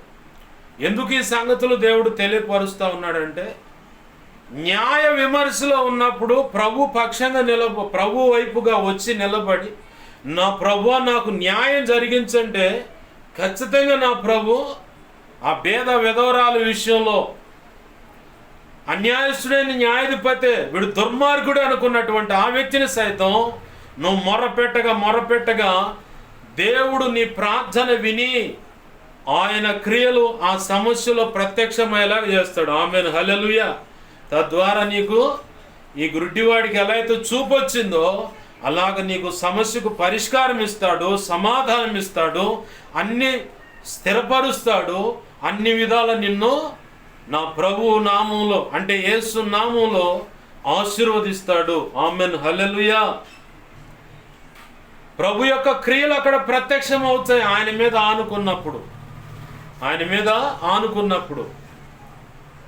ఆ మధ్యకాలంలో ఓ తల్లి అప్పుల బాధతో బాధపడుతూ ఉంది. అప్పులు ఇచ్చిన వాళ్ళు తనకున్న 2 బిడ్డలను తీసుకొని పనికి చేర్చుకుంటాము, నువ్వు అప్పేటి కూడా కట్టలేకపోతున్నావు కాబట్టి మేము తీసుకువెళ్తామని బలవంతం చేయబోయేసరికి ఆ ప్రాంతంలో ప్రవక్త ఉన్నాడు. ప్రవక్త ఉంటే ఆ ప్రవక్త దగ్గరకు పరిగెత్తింది ఆమె. అయ్యా, మీరు ప్రవక్తల సంబంధించిన పాఠశాలలో విద్యాబుద్ధులు నేర్పుతున్నారు, ఆ పరంపరలో నా భర్త కూడా మీ దగ్గర పనిచేసిన వాడే, అయితే నా భర్త అప్పులు చేసి చనిపోయాడు, ఆ అప్పులు ఇచ్చిన వాళ్ళు నా పిల్లలను తీసుకువెళ్ళి బానిసలుగా ఉపయోగపెడతా ఉంటున్నారు, నీ అప్పు పూర్తిగా చెల్లించిన తర్వాత నీ పిల్లలు నీకు అప్పచెబుతా ఉన్నారు, నన్ను ఏం చేయమంటావు ఏలినవాడా అని చెప్పని ఎలీషాని అడిగారు. ఆ తల్లి పిల్లలు వచ్చి ఎలీషాని అడిగినప్పుడు ఎలీషా అంటున్నాడు, నీ దగ్గర ఏముంది అంటున్నాడు. దేవునికి మహిమ కలుగును గాక, హల్లెలూయా. ఎలీషా ఏమన్నాడు, నీ దగ్గర ఏముందంటే, అయ్యా నా దగ్గర బుడ్డిలో కాస్తంత నూనె ఉంది అన్నాడు. నూనె ఉందయ్యా అని చెప్పని అనగానే, సరే నీ చుట్టుపక్కల ఉన్న ఇళ్ళన్నీ, ఆ కాలనీలో ఉన్న ఇళ్ళన్నీ తిరిగి వాళ్ళ దగ్గర ఉన్న ఖాళీగా ఉన్న గిన్నెలన్నీ తెచ్చుకో, ఎరవు అంటే బదులు లేదా అప్పు, ఎరవు అని రాసి ఉంటుంది అక్కడ, తీసుకొచ్చుకో అని చెప్పంటే సరేనయ్యా అని చెప్పని పోయింది. పిల్లలను పంపించింది, ఏమో ఒక దిక్కుకు వెళ్ళింది, గిన్నెలన్నీ తెచ్చుకున్నారు. ప్రవక్త చెప్పినట్టుగా, దేవుని దాసుడైన దైవజనుడు చెప్పినట్లుగా ఇక ఆ నూనె తీసి ఆ గిన్నెలు నింపటం మొదలుపెట్టింది. ఓ పక్క పిల్లలు కూడా పరిగెత్తుకుంటా పోయి దొరికినట్టు అన్నీ తీసుకొచ్చి తల్లికి ఇస్తూ ఉన్నారు. ఈ తల్లి తోడుతూ ఉంది, పోస్తూ ఉంది. ఇక గిన్నెలు తేవడానికి అవకాశం లేదు, ఎవరి కాడకు పోయినా మా దగ్గరలో ఉన్నాయని మీకే ఇచ్చాంగా, మా దగ్గరే ఉన్నాయి అన్నారు. మళ్ళీ దైవజనుడి దగ్గరికి వెళ్ళి చెప్పింది విషయం, అయ్యా నువ్వు చెప్పినట్టు చేశాను, ఆ గిన్నెలన్నీ ఇక లేవు మా దగ్గర, ఇక లేదు అవకాశం, ఇంతటికి నింపబడ్డాయి అని చెప్పంటే, సరే ఆ నూనె అమ్ముకొని తద్వారా నీ అప్పు తీర్చుకోపోమ్మా, మిగిలిన సొత్తు నీకు ఉంచుకొని నీకు నీ పిల్లల పోషణకు ఉంచుకో అని చెప్పన్నాడు దైవజనుడు. సరే అలాగేనయ్యా అని చెప్పని బయలుదేరి వెళ్ళింది. ఈ ఉదంతంలో దేవుడు నీతో మాట్లాడే విషయం ఏంటంటే, ఎలీషా ద్వారా నీ ఇంట్లో ఏముందని అడుగుతున్నాడు. ఇంట్లో ఏముందంటే, నీకేదో ఒక టాలెంట్ ఉంటుంది, టైలరింగు, ఏదన్నా తినుబండారాలు తయారు చేయటము, పచ్చళ్ళు పెడతాము, లేదంటే ఏదో ఒక చేతి వృత్తి ఉంటుంది, ఏదో ఒక చేతి వృత్తి ఉంటుంది. నీలో తెలియకుండా మరుగై ఉన్న ఎన్నో టాలెంట్స్ ఉన్నాయి. వాటిని బయటికి తీ, వాటికి పదును పెట్టు, వాటికి పదును పెట్టు. ఇప్పుడు నేను మా అక్క వాళ్ళ ఇంటికాడికి వెళ్ళినప్పుడు టీవీ చూస్తూ ఉంటా, సినిమాలు కూడా చూస్తూ ఉంటా. దాంట్లోంచి సమాజాన్ని, యవనస్తులను ఆ సినిమాలు ఎంత పాడు చేస్తున్నాయి, ఎంత ప్రయోజనకరంగా ఉన్నాయనే సంగతి చూస్తూ ఉంటా. సినిమాలకు పోను కానీ ఈ సినిమా సమాజాన్ని కానీ యవనస్తులు కానీ ఎంత పాడు చేస్తుంది, ఎంత ఆ పాడయ్యే విషయాలు ఎంత ప్రభావితం చేస్తున్న సంగతులు గమనిస్తూ ఉంటాను నేను. ఆ క్రమంలోనే ఒక పెద్ద ఆయన వంట మాస్టరే, ఆయన కొన్ని పాతకాలపు వంటకాలు చేస్తూ ఉంటాడు. ₹1,00,000 ఉద్యోగం, ₹1,00,000 జీతం అంట అతనికి, వాళ్ళ అబ్బాయికి. ఆ ఉద్యోగానికి రిజైన్ చేసి ఒక చిన్న ఫామ్ హౌస్, అంటే పొలాల్లో ఒక చిన్న ఇల్లు కట్టుకొని, ఒక ఇల్లు కట్టుకొని ఆ ఇంటి దగ్గర ఉంటా, తల్లిదండ్రులకు దగ్గర పాటులో ఉంటా, వ్యవసాయం చేసుకుంటూ తన తండ్రి వండేటువంటి ఆ రకరకాల పాతకాల పద్ధతుల వంటకాలను షూట్ చేసి యూట్యూబ్లో పెడితే యూట్యూబ్ ద్వారా వచ్చి ఇన్కమ్తో ఈరోజు తల్లిదండ్రులు కళ్ళు ఎదుటే ఉంటా అన్ని విధాల ₹1,00,000 కంటే ఎక్కువ ఇన్కమ్ వస్తూ ఉంది నెలకి ఆ యూట్యూబ్లో అడుగు వేసిన దాన్ని బట్టి.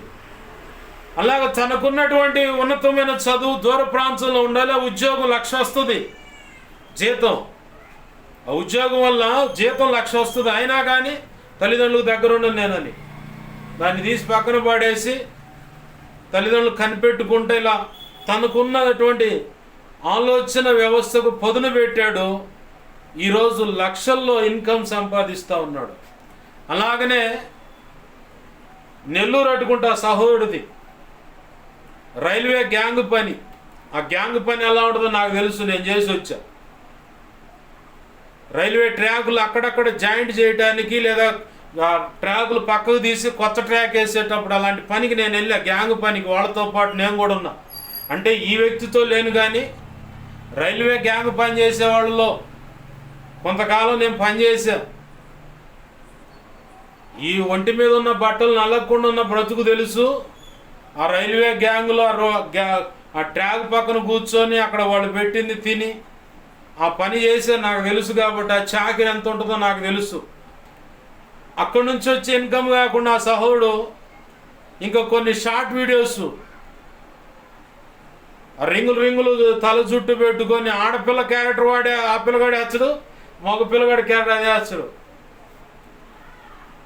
అరే ఇంకా మీకు గుర్తు రావాలంటే, అరే నువ్వు అమ్మ కొడుకు నాన్న కొడుకు అంటే అమ్మ కొడుకునంటే వాడు తీసేసి సరే మీ అమ్మతోనే రాపోని బండి తోలుకుంటా పోదు. నెల్లూరు అతను ఈ మధ్య ఇంటర్వ్యూ కూడా చేస్తూ ఉన్నారు. సెంట్రల్ గవర్నమెంట్ ఉద్యోగమే, అది అదే ఇది ఇదే. మరి యూట్యూబ్ మీద ఎంతో ఇన్కమ్ వస్తూ ఉంది. అంటే నేను ఈ మాటలు ఎందుకు చెబుతున్నా అంటే, వెళ్ళిపోయి ఆ యూట్యూబ్లో ఇన్కమ్ అది షార్ట్ వీడియో చేసుకొని రుచులు అభిరుచులు అని చెప్పి పెట్టమని కాదు. నీలో కూడా ఏదో ఒక కనబడిన ఒక టాలెంట్ ఉంటుంది, దానికి పదును పెట్టు, కుటుంబాన్ని ప్రభువు ఆశీర్వదిస్తాడు. ఆమేన్, హల్లెలూయా. దానికి పదును పెట్టు. ప్రభు అంటున్నాడు, నీ దగ్గర ఏముంది, నీకున్న చదువునే చూపించు ఆయనకి. నీకున్న ఆ చదువునే చూపించు. ఏలు ముద్ర అనుకున్న వాడే కోటీశ్వరుడు అవుతున్నాడు ఈరోజు.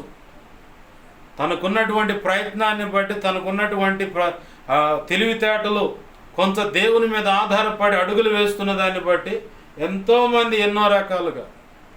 నాకు తెలిసి ఒక కుటుంబం ఉంది. ఒకప్పుడు ఈ తండ్రి సన్నిధి ఇక్కడ చంద్రమౌళి కాలనీలోనే 3వ లైన్లో తండ్రి సన్నిధి ఉండేది. ఇంట్లో జరిగేది పరిచయం. ఇలానే మా పాష్ గారు వాకిటి మధ్యలో నిలబడి వాక్యం అందిస్తూ ఉన్నాడు. ఆదివారం చిన్న బాక్స్ పెట్టుకొని. ఆ సమయంలో నాకు తెలిసినటువంటి కుటుంబం నాగరవల్లి డాష్ కాడ నుంచి వస్తూ ఉండేది. నేను ఆటో తోలుతూ ఉండేవాడిని. ఆదివారం పొద్దున్నే 6:30, 7 ఇటు వచ్చా ఈ కాలనీలోకి. వస్తూ ఉంటే అన్న పోతా ఉన్నాడు. అన్న యాడికి పోతున్నావు ఏందని సరదాగా అడుగుతున్నాయని. ఏడకైనా అబ్బాయి పాస్టర్ గారు ఇక్కడే రా, నువ్వు కూడా ఇష్టమైతే కూర్చుంది గారు అన్నాడు. సరే వస్తున్నా పదా అని అడు కూర్చున్నా. ఆ పరిచయం చేసిన కుటుంబం గతంలో చాలా గొప్పగా ఆశీర్వదింపబడిన కుటుంబం.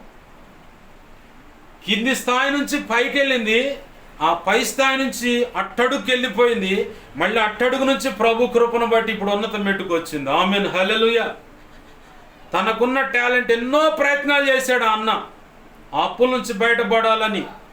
ఈ మూల మీద స్టేడియంకి ఎదురుగా చికెన్ కొట్టు ఉంది. స్టేడియంకి ఎదురుగా ఆ పక్కన చెంచుకాని అని బోర్డు పెట్టుంటుంది. ఆ పక్కన చికెన్ కొట్టు ఒకటి ఉంది.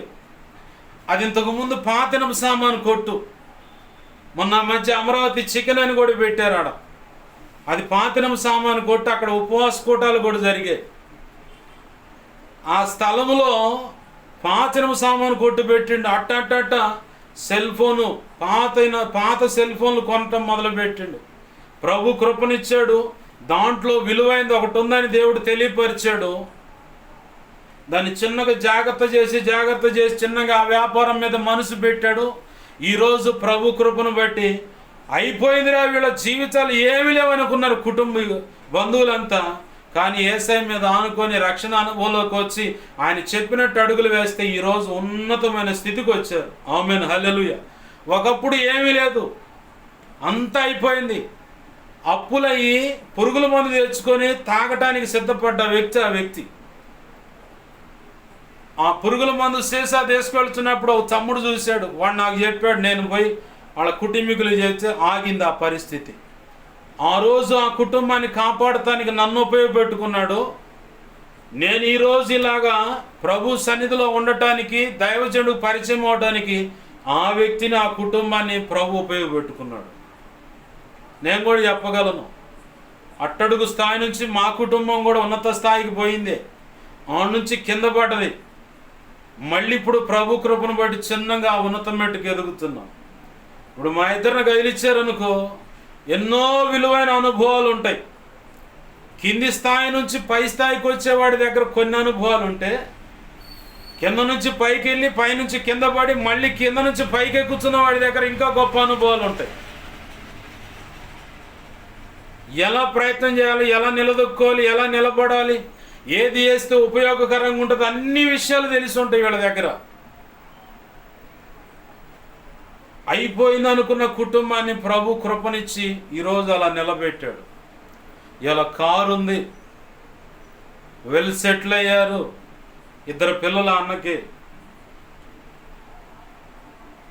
మరి 5వ తారీఖు ఎప్పుడో మరి పెళ్ళి అన్నారు వాళ్ళ బంధువులు. పిల్లగాడి పెళ్ళి అన్నారు. సంతోషించాను నేనైతే. ఎందుకంటే ఒకప్పుడు అయిపోయింది, అంతా అయిపోయింది అనుకున్నప్పుడు నేను కూడా ఉన్నా ఆయన పక్కన. ఆయనతో కలిసి నడిచాను, టీ తాగాను, అంతా నేను చూశాను వాళ్ళ పరిస్థితి. కానీ నా ప్రభు కృప మీద ఆధారపడి ఆయన ఇచ్చిన ఆలోచన చొప్పున అడుగులు వేస్తే ఈరోజు ఉన్నతంగా ఆ ప్రవక్త యొక్క భార్య గనక ఆమె దగ్గర ఉన్న ఏముందంటే నూనె కొంచెం ఉందాయంటే, ఓ ఎరవు తెచ్చుకోపో, అప్పు తెచ్చుకోపో, పాత్రలు తెచ్చుకొని నింపుకో అన్నాడు ప్రవక్త. అలాగనే చేసింది. ప్రభు కృపను బట్టి అప్పులు తీరిపోయి వెల్ సెటిల్ అయ్యారు. అంతటితోనే కాకుండా కృతజ్ఞతగా దైవజనుడు ఈ పని చేయటం వల్ల ఇంత జరిగింది ఇది అంటే, సరే మంచిదమ్మా అని చెప్పాడు.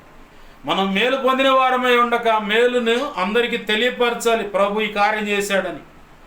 అలాగనే సంఘానికి కూడా తెలియపరచాలి, దైవజనుడికి కూడా తెలియపరచాలి. అయ్యా మీ ప్రార్థన వల్ల ఇదిగో ప్రభు ఇంత కార్యం చేశాడని. ఇందాక తల్లి ఫోన్ చేసి అడుగుతా ఉంది, అయ్యా నీ కృప, నీ ప్రార్థన, నీకు దండం పెడతా, నన్ను బతకని అన్న. నాదే లేదమ్మా, నేను అల్పుడిని ప్రార్థన చేసేంటి. అదేనయ్యా నాకు చెప్పడం రాక అటు చెబుతున్నా. నువ్వు చేసిన ప్రార్థన బట్టి దేవుడు ఆలకిచ్చి ఇదిగో నాకు ఇవాళ ఇల్లు కట్టబడింది, నా ఇల్లు బాగున్నాయని చెప్పాను అంటాను. ఆమె అయితే కృతజ్ఞత తెలిపింది. కొంతమంది మేళ్ళు అనుభవించి కూడా కృతజ్ఞత తెలపడానికి భయపడుతూ ఉంటారు. ఏముంది లేనట్టుగా మౌనం ఉంటారు. అలా మనం ఉండకూడదు, దేవుణ్ణి మహింపరచాలి. ఈ గుడ్డివాడు కూడా తను చూపు పొందిన తర్వాత నాకు చూపు అందించిన వ్యక్తి ఎక్కడ నెత్తుక్కుంటే దేవాలయానికి వెళ్ళి ఆయన కనుగొని నీకు చూపు ప్రసాదించిన వాడిని నేనే అనగానే ప్రభువా నువ్వు అని చెప్పని ఆయన మహింపరచడం మొదలుపెట్టాడు. ఆమెను, హల్లెలూయా.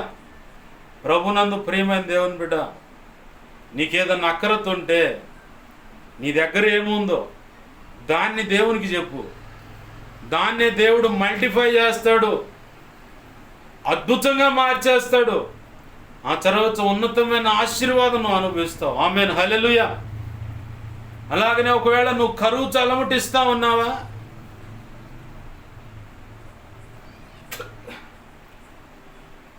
ఓ రాజుకు వ్యతిరేకంగా తిరిగాడు దైవజనుడు. ఓమో ఆ రాణి మామూలుది కాదని చెప్పని, చంపుద్దని చెప్పని భయంతో గడగడ వణుకుతుంటే ప్రభు అన్నాడు, ఆ కెరీతు వాగు దగ్గర ఉండిపో అన్నాడు. కాకుల చేత పంపించాడు ప్రభు. ఆయన క్రియలు అక్కడ కాకులు తీసుకొచ్చి పోషించడాన్ని బట్టి దైవజనుడి విషయంలో అద్భుతం జరిగింది. ఆమేన్, హల్లెలూయా. ఒకవేళ ఒక దైవజనుడుగా సేవ చేస్తూ నాకు ఏంది పరిస్థితి అని చెప్పనుకుంటే, నా ప్రభు కృపను బట్టి నేను చెప్పగలను, కాకుల ద్వారా నేను పోషిస్తాడు. కాకి చొక్కా ధరించిన పోలీసుల ద్వారా కూడా నిన్ను పోషిస్తాడు. దైవజనుడు హైదరాబాద్లో సేవ చేస్తూ ఉంటాడు, సల్మాన్ రాజన్న. పాత బస్తీలో కొట్లాట్లు మొదలైతే కర్ఫ్యూ పెట్టారట. ఏళ్ళింట్లోనే దైవజనుడు ఇంట్లోని సమస్య. ప్రార్థన చేయటదంట వాళ్ళ అమ్మ వాళ్ళ నాన్న. ప్రతిదాని ప్రార్థన అంటవేంది అంటాడంట. ఏలియాని కాకుల చేత పోషించాడురా ప్రభు. కాకినైనా వాడుకోవచ్చు, కాకి వస్త్రాన్నైనా ధరించినటువంటి వ్యక్తినైనా వాడుకోవచ్చు, ప్రార్థన చేయయ్యా అంటుందంట. ప్రార్థన చేస్తుండు, పోయి తలుపు తీసి కాకి వస్తుందని చెప్పని తలుపు తీసి చూస్తాడంట. కర్ఫ్యూ బాగా ముమ్మరమైంది, పిల్లలు ఆకలితో ఉన్నారు, పోషణ విషయంలో ఏమీ లేదు, ఇంట్లో బాధపడుతూ ఉంటే ఆ పక్కన చిల్లర కొట్టుకు సంబంధించిన కుటుంబం ఎక్కడో సమస్యలు చూసుకొని వస్తునేసరికి ఇక్కడ కర్ఫ్యూ ఉంది. ఆ సంగతి తెలిసి చిల్లర కొట్టు ఓపెన్ చేస్తే చిల్లర కొట్టే బయట కనపడుతుంది. సరే, మీరున్న ప్రాంతంలో మీకు ఎవరైనా తెలుసు అంటే పలానా దైవజనుల ఇల్లు తెలుసు, మాకు అక్కడ ఆశ్రయం కలుగుద్ది, అక్కడికి వెళ్తా ఉన్నాను. అయితే మీరు రాండి అయ్యా మాతో పాటు, మేమెవరు ఆ కర్ఫ్యూలో వాళ్ళమని చెప్పని మమ్మల్ని చంపేస్తారు. ఎందుకంటే కనబడితే కాల్చివేతనే కర్ఫ్యూ పెట్టారు. సరే అని చెప్పని ఆ పోలీసు వాళ్ళు వచ్చారు. ఇదేనాయ్యా ఇల్లు అంటే అక్కడ దిగబెట్టారు. సరే, మేము వెళ్తున్నామంటే ఆగండి అయ్యా, మరి ఈ కర్ఫ్యూ అంతా అయిపోయిన దాకా మాకు తిండికి కానీ ఏళ్ళ మీద పడితే వాళ్ళ దగ్గరే ఉంటుంది. అందుట్లో దైవజనులు వాళ్ళకున్నా లేకపోయినా అంతా ఉన్నదన్నట్టుగా పైకి కనపడుతూ లోపల ఎంత లేమిని కూడా పైకి కనపడకుండా దాచిపెట్టుకొని బ్రతుకుతూ ఉంటారు. మా చిల్లర కొట్టే కాబట్టి కావలసిన పచారీ మొత్తం లోపల వేసుకుంటాం, కొద్ది గోపి పట్టండి అన్న. నిలబడండి, ఆ షటర్ ఎత్తి అన్నిటి సర్దుకున్న దాకా నిలబడండి. సరే అని చెప్పని నిలబడ్డారు. వాళ్ళు కావలసిన బియ్యం బస్తాలు, పప్పు, చింతపండు, కారం, ఉప్పు, నూనె, ఏమి కావాలి అన్నీ కూరగాయలతో సహా ఈ సేవకుని ఇంట్లో చేర్చుకున్నారు. షటర్ క్లోజ్ చేశారు, పోలీసు వాళ్ళని పంపించారు. వీళ్ళంతా కుటుంబంలో కూర్చున్నారు. ఈ పెద్ద ఆవిడ ఆయనకి వెళ్ళి చూస్తున్నారంట. ఏది ప్రతిదానికి ప్రార్థన అంటవేంది అన్న ఆ యవనస్తుడికి వెళ్ళి. వీడికి డౌట్ అన్నమాట, ఈ పిల్లగాడికి. కాకి ద్వారా పంపిస్తాడన్నావు కదా అంటే, కాకి ద్వారే కాదు, కాకి చొక్కా వేసుకున్న వాని ద్వారా కూడా సహాయం అందుద్ది నా ప్రభు కృపను బట్టి. ఆమేన్, హల్లెలూయా అని చెప్పని ఆ కర్ఫ్యూ అయిపోయిందాక వీళ్ళంతా ఇంట్లోనే కూర్చొని తింటాం, ప్రభువును మహింపరచుకోవటం అంటారు.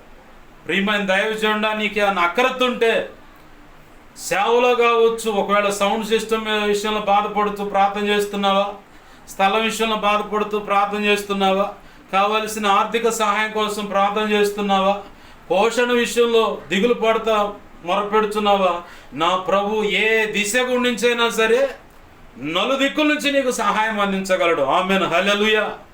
ఆయనకు చేత కాకపోతే ఏడు. నువ్వు ఎందుకు ఏడుస్తున్నావో తెలుసా? ఆయన మీద పూర్తిగా ఆనుకోనందుకు ఏడుస్తున్నావు, ఆయన పూర్తిగా నమ్మనందుకు ఏడుస్తున్నావు, ఆయన చెప్పినట్టు అడుగులు వేయని కారణాన్ని బట్టి ఏడుస్తున్నావు. ఆయన చెప్పినట్టు అడుగులు వేయి, ఇరుకులో కూడా నీకు ఆనందం కలుగుతుంది. పౌలు శీలల వలె ఆరాధిస్తూ నా ప్రభును మహింపరుస్తావే కానీ దిగులు పడతాడు కూర్చోవు. అయ్యో నాకు ఇది లేదు. ఒకవేళ పెళ్లి విషయంలో ఏడుస్తున్నావా, ప్రభు నిర్ణయ కాలంలో ఇస్సాకుకు రిబ్కాను తెచ్చి చేసినట్టు చేస్తాడు నా ప్రభు. ఆ అవసరం ఈ అవసరం, ఏ అవసరాన్ని బట్టి సేవకుడికి ఏడ్చినా నువ్వు ప్రభువుకి నీకు లెక్కలేమో తేడా ఉంటే సరి చేసుకో. ఇక మిగతా విషయాలు ప్రభువుకి అప్పచెప్పు. నా ప్రభు చేసే ప్రతి దానిలో ఆయన మహిమ, ఆయనకు మహిమ వచ్చేలాగా, తండ్రి అయిన దేవుని యొక్క క్రియలు బయలుపరచబడేలాగా చేసుకుంటాడు ప్రతిదీ. ఆమేన్, హల్లెలూయా. ప్రతిదీ ఆయనకి మహిమ తెచ్చుకునే పనే చేసుకుంటాడు కానీ నిన్ను ఘనపరిచి ఒక భ్రష్టుడిగా చేయడానికి మాత్రం ప్రయత్నం చేయడు నా ప్రభు. నేను అది 100% ముద్రేసి మరి చెబుతాను. నేను 100% ముద్రేసి చెబుతాను. ఎందుకంటే చాలాసార్లు నేను ప్రార్థన చేయకుండా బలహీనముగా ఉన్నప్పుడు ప్రభు తీసుకువెళ్ళి యుద్ధరంగం అనుకోవచ్చు. నాకు అది ఒక లెక్క. భయంకరమైన చేతబడి క్రియలో చేసినటువంటి వ్యక్తుల దగ్గర తీసుకుపోవచ్చుడు. అదే రోజు నేను సరిగ్గా ప్రార్థన చేసుకొని ఉన్నాను. అసలు ప్రార్థనే చేసుకోకుండా ఉంటా. నా మనసులో ఒక భయం ఉంటుంది, ప్రభు నేను ప్రార్థన సరిగ్గా చేసుకోలేదు, వాక్యం సరిగ్గా చదవలేదు, నేను బలహీనని భయపడుతూ ఉంటే ప్రభు అంటాడు, నా కృప నీకు చాలు. ఆమేన్, హల్లెలూయా. నా కృప నీకు చాలు. నేనున్నా కదా, నేను వాడుకునేది, నేను చేసేది ఆ పని, నోట నిలబడు చాలు అన్నాడు. ఎందుకు ఇలా చేస్తాడో తెలుసా? తరచూ ప్రభు ఆయన కృప మీద ఆధారపడి, ఆయన మీద ఆనుకొని, ఆయన పక్షంగా నువ్వు కదిలి ఆయన అనుకున్న పని జరిగిస్తున్నప్పుడు నీలో తెలియని కృతజ్ఞతా భావం కలిగి, ఇది నేనుగా చేసింది, ఆయన నన్ను ఉపయోగపెట్టుకుని వాడుకున్నాడు కాబట్టి దీన్ని బట్టి నేను అతిశయించడానికి ఏమీ లేదు, గర్వపడటానికి ఏమీ లేదు, ఇంకా భయపడతాను కూడా. ఆమేన్, హల్లెలూయా. ఇంకా భయపడతాను. ఎన్నిసార్లు తీసుకుపోయి ఉంటాడు ప్రభు అలా నాకు చెప్పి, నీ శక్తికి మించిన ప్రయాణం నీకు సిద్ధమైంది, నీ శక్తికి మించిన ప్రయాణం, నీకు శక్తికి మించిన పని నిర్ణయమైంది, కదులు అన్నాడు. అట్లనే కదిలే. ఆయన తీసుకెళ్ళాడు, ఎన్నో అద్భుతాలు చేసుకుంటూ తెచ్చాడు. ఇప్పుడు నన్ను కదిలిస్తే నేను అంటాను, నేనేమి చేయాలి, నా ప్రభువే చేశాడు. నేను ఒట్టివాడిని మాత్రమే, నేను బలహీనుడను. మరి ఇంత కార్యాలు, ఇంత గొప్ప అద్భుతాలు ఎవరు చేశారంటే నా ప్రభు. ఆమేన్, హల్లెలూయా. ఆయన నామం మాత్రమే ఘనపరచబడాలని పరితపించే దేవుడు. అది నా ద్వారా ఆయన నామం మహింపరచబడాలని, నన్ను ఉపయోగపెట్టుకొని ఆయన నామం ఊరూరా ఊరేగించాలని, ప్రపంచవ్యాప్తంగా తెలియాలని ఆయన పరితపించి అల్పును కోరుకొని వాడుకుంటున్నాడు, ఆయన చేసుకుంటున్నాడు. ఈ మాట నీలోంచి రావాలనే ప్రభు కోరుకునేది. ప్రతి ఒక్కరి విషయంలో, నా ఒక్కడని కాదు, నీ ఒక్కదానివి, నీ ఒక్కడవని కాదు, అందరి విషయంలో ప్రభు కోరుకునేది. నాకంతా తెలుసండి, బైబిల్ తెలుసు, నేను జ్ఞానవంతుడిని, నేను చాలా పర్ఫెక్ట్ అనుకున్నాడు పక్కన పెడతాడు. నువ్వెంత పర్ఫెక్టో, నీ జ్ఞానం ఎంత మంచిదో, నీకు అంతా తెలుసు అన్నది ఎంత తెలుసు అన్న సంగతి నీకు తెలిసి వచ్చేలా చేసి చివరికి ప్రభు నడిపించే ఆ వ్యతిరేక మార్గంలో అసలు నీ జ్ఞానం ఏ పాటిదో నీకు అర్థమైపోద్ది, నీ భక్తి నీతి పరిశుద్ధత ఎంతో నీకు తెలిసిపోద్ది. అసలు నాకు అంతా తెలుసుకున్నంత కూడా శూన్యమే ప్రభు అని పౌలులాగా ధర్మశాస్త్రాన్ని బట్టి అతను నీతిమంతుడని చాలా గర్వించాడు. ఆ గర్వాన్ని బట్టే సంఘాన్ని చెరిపాడు, అనేకులు చిత్రహింసలు పెట్టాడు, క్రూరాతి క్రూరంగా కొంతమందిని చంపాడు, ఇంకా చంపాలని ప్రయత్నం చేశాడు. కానీ ప్రభు దర్శించి తన కళ్ళకు పట్టిన గర్వాన్ని పొరల రూపేణ రాల్పేసి హృదయానికి సున్నతి కలుగు చేసి ప్రభు ఎదుటి నిలబడంగానే ఆయన అంటున్నాడు, పాపులలో ప్రధానుడను నేను అన్నాడు. కారణం ప్రభు ఆయన దర్శించాడు. ఓ సేవకుడిగా ఒకవేళ ఏదన్నా సమస్యను బట్టి భయపడుతూ నువ్వు ఉంటే ఆయన మీద అనుకో, ఆయన చెప్పినట్టు అడుగులు. ఎక్కడైనా తేడా ఉంటే సరి చేసుకో, ఖచ్చితంగా నా ప్రభు కృపనిస్తాడు. యెజబెలు లాంటి రంకెలు నీకు వినపడుతున్నాయి, నీ సంగతి తెలుస్తా అది ఇది అని చెప్పాను. యేసయ్య జోక్యం చేసుకుంటే యెజెబెలు కాదు, అహబు కాదు, మొత్తం మట్టిపాలు అయిపోయారు. కుక్కలు నాకిని వాళ్ళ రక్తాన్ని, ప్రవక్త చెప్పినట్టు. నా ప్రభు నీ పక్షంగా కదులుతాడు, నువ్వు ఆయన మీద ఆనుకుంటే, సరిగ్గా నిలబడితే. అప్పుడు ఒక్కొక్కడి కోసాలు కదులుతాయి. నువ్వు సరిగా నిలబడకుండా నా ప్రభు అని చిందులేస్తే ఏముండదు. నువ్వు చిందులేయటం, కాళ్ళు నొప్పులు, ఒళ్ళు నొప్పులు, తర్వాత చేతర విసుగు, చస్తే బాగుండు, ఇయే వచ్చేది. ప్రభు మీద ఆధారపడు. నాకు ప్రభు ఖచ్చితంగా న్యాయవంతుడు, సమర్థవంతుడు, ప్రతి సమస్యకు పరిష్కారం చూపగలడు, సమాధానం ఇవ్వగలడు. ఆమెను. హల్లెలూయా, హల్లెలూయా, హల్లెలూయా. ప్రభు ఖచ్చితంగా కార్యం చేయగలడు. కెరీతు వాగు దగ్గరే ఒక దైవజనుడు సమస్యను పరిష్కరిస్తే, ఆ పరిష్కరించబడిన సమస్య కొంత పరిష్కరించబడ్డా, ఆ సమస్యలు ఉన్న దైవజనుడినే సారేపత్ విధవరాలు దగ్గర తీసుకుపోయి కరువులో అల్లాడుతుంది ఆ తల్లి. నా ప్రభు తన దాసుని తీసుకెళ్ళి తన దాసుని మాటను బట్టి ఆ కరువు నుంచి బయటేసాడు.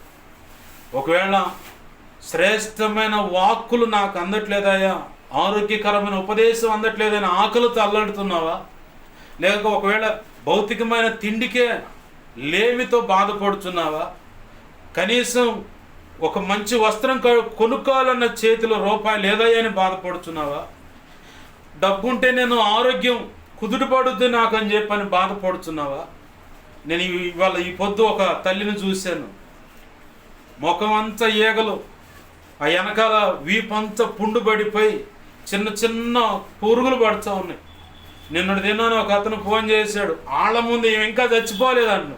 అదేందబ్బా అట్ట మాట్లాడుతావు అంటే, వాళ్ళు ఇంతే అని బాధపడితే ఏం కాదులే అంటాను. పొద్దున్నే వస్తానని చెప్పని వెళ్ళి ఆ తల్లికి ప్రార్థన చేసి వచ్చాను.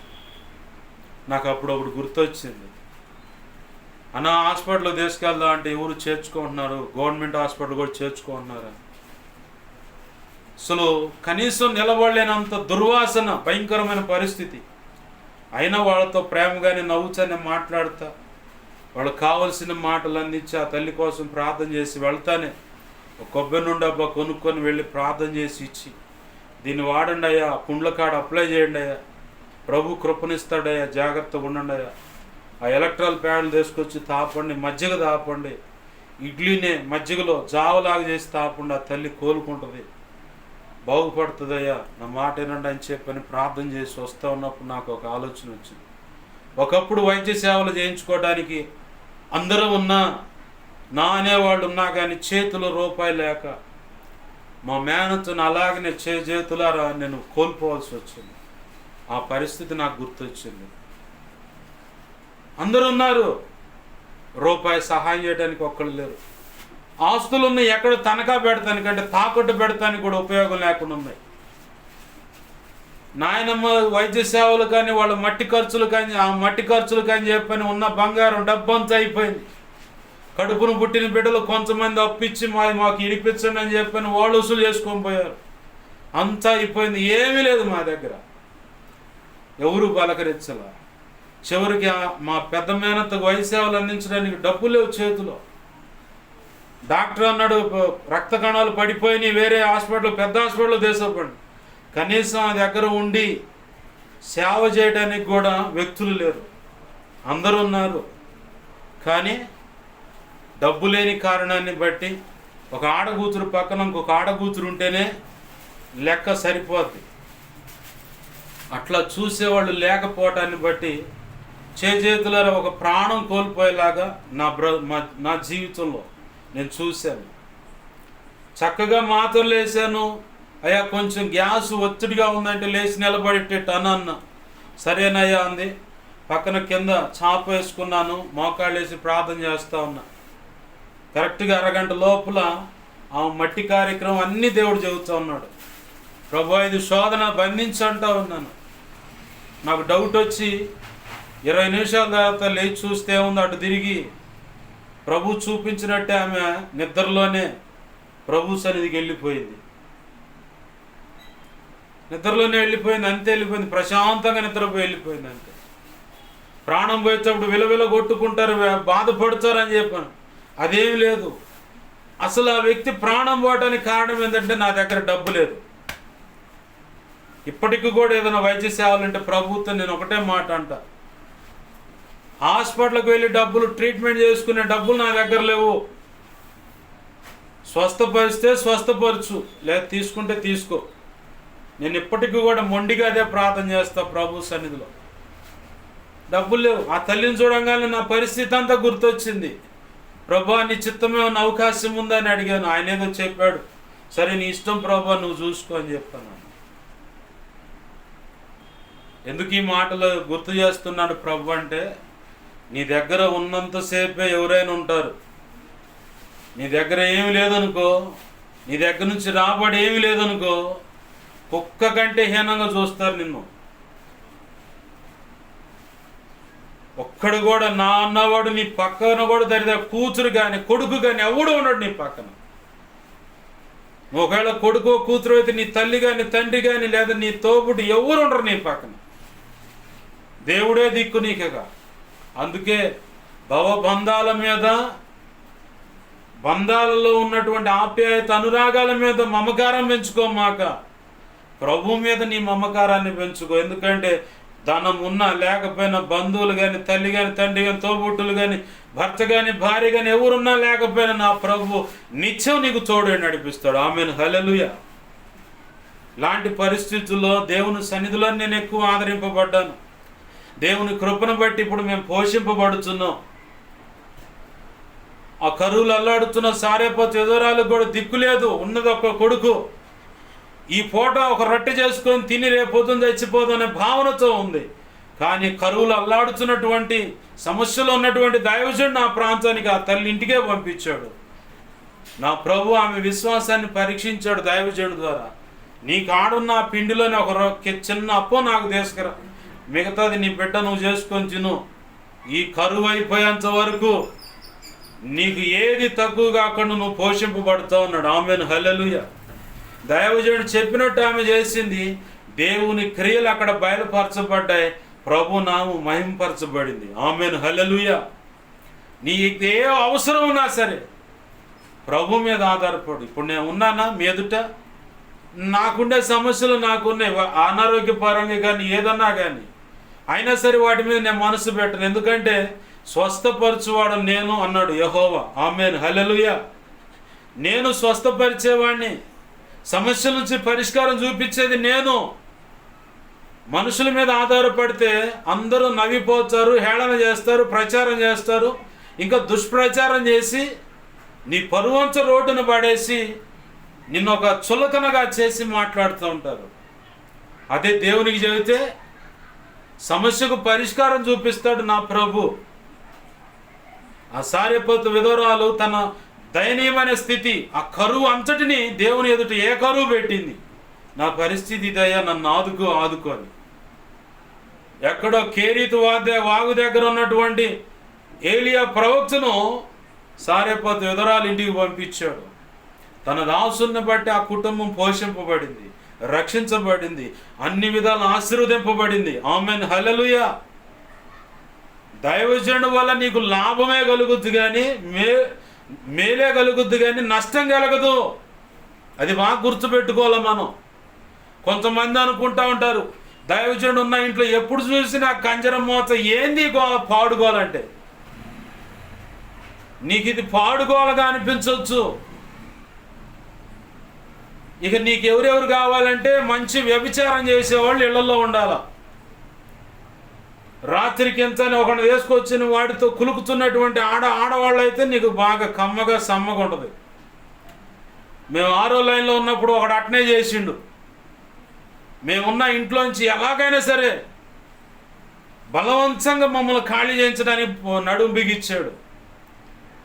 వాళ్ళ పిల్లలు కేసుల్లో ఇరుక్కుపోతే మా అమ్మే వెళ్ళి పంచాయతీ చేసి బయటికి తెచ్చింది. ఏ సమస్యను పరిగెత్తుకుంటూ ఇంటికాడకు వచ్చారు. వాళ్ళు ఎంత ప్రేమను చూపించారో అంత విషాన్ని కక్కారు. టాటా ఏసీ మాకు అడ్డం తీసేయని చెప్పని వాళ్ళు ఇంకో కుటుంబం ఇద్దరు కలిసి ఆడ నుంచి టాటా ఏసీ తీపిచ్చి అటు పెట్టించి ఇటు పెట్టించి నానా బీభత్సం చేశారు. వాళ్ళ అమ్మగారి నుంచి వచ్చినటువంటి ఇల్లు ఒకటి ఆ సొంత ఇల్లు అని చెప్పని విర్రవీగారు. మేము ఖాళీ చేసి వచ్చే టైంలో డ్యాన్సర్లను ఒక ఇంట్లో దించి వాళ్ళతో వాళ్ళ పిల్లలు వాళ్ళు కులుకుతా రకరకాలుగా ఉన్నారు. కట్ చేస్తే ఏముంది, మమ్మల్ని దుర్మార్గంగా ఇంట్లోంచి ఖాళీ చేపిస్తే వాళ్ళ అమ్మగారు ఆస్తి అని చెప్పని వచ్చిన అన్నలేదో దయదలిస్తే ఉండమని ఇచ్చినటువంటి ఆ ఇల్లు వాళ్ళు కూడా అంతే దుర్మార్గంగా లాగేసుకున్నారు. ఇవాళ ఇక్కడ లేరు, వాళ్ళు ఇంకొక ఇంట్లో అద్దెకు దిగారు, అక్కడి నుంచి వాళ్ళు ఖాళీ చేశారు, మీరు ఇక్కడ పనికిరారని చెప్పని ఖాళీ చేయించారు. ఇప్పుడు ఆడ ఉంటున్నారు పోయి. దేవుడు చూస్తూ ఉంటాడు, ఒకడికి అన్యాయం చేస్తే వాడికి కూడా అదే అన్యాయం జరిగింది.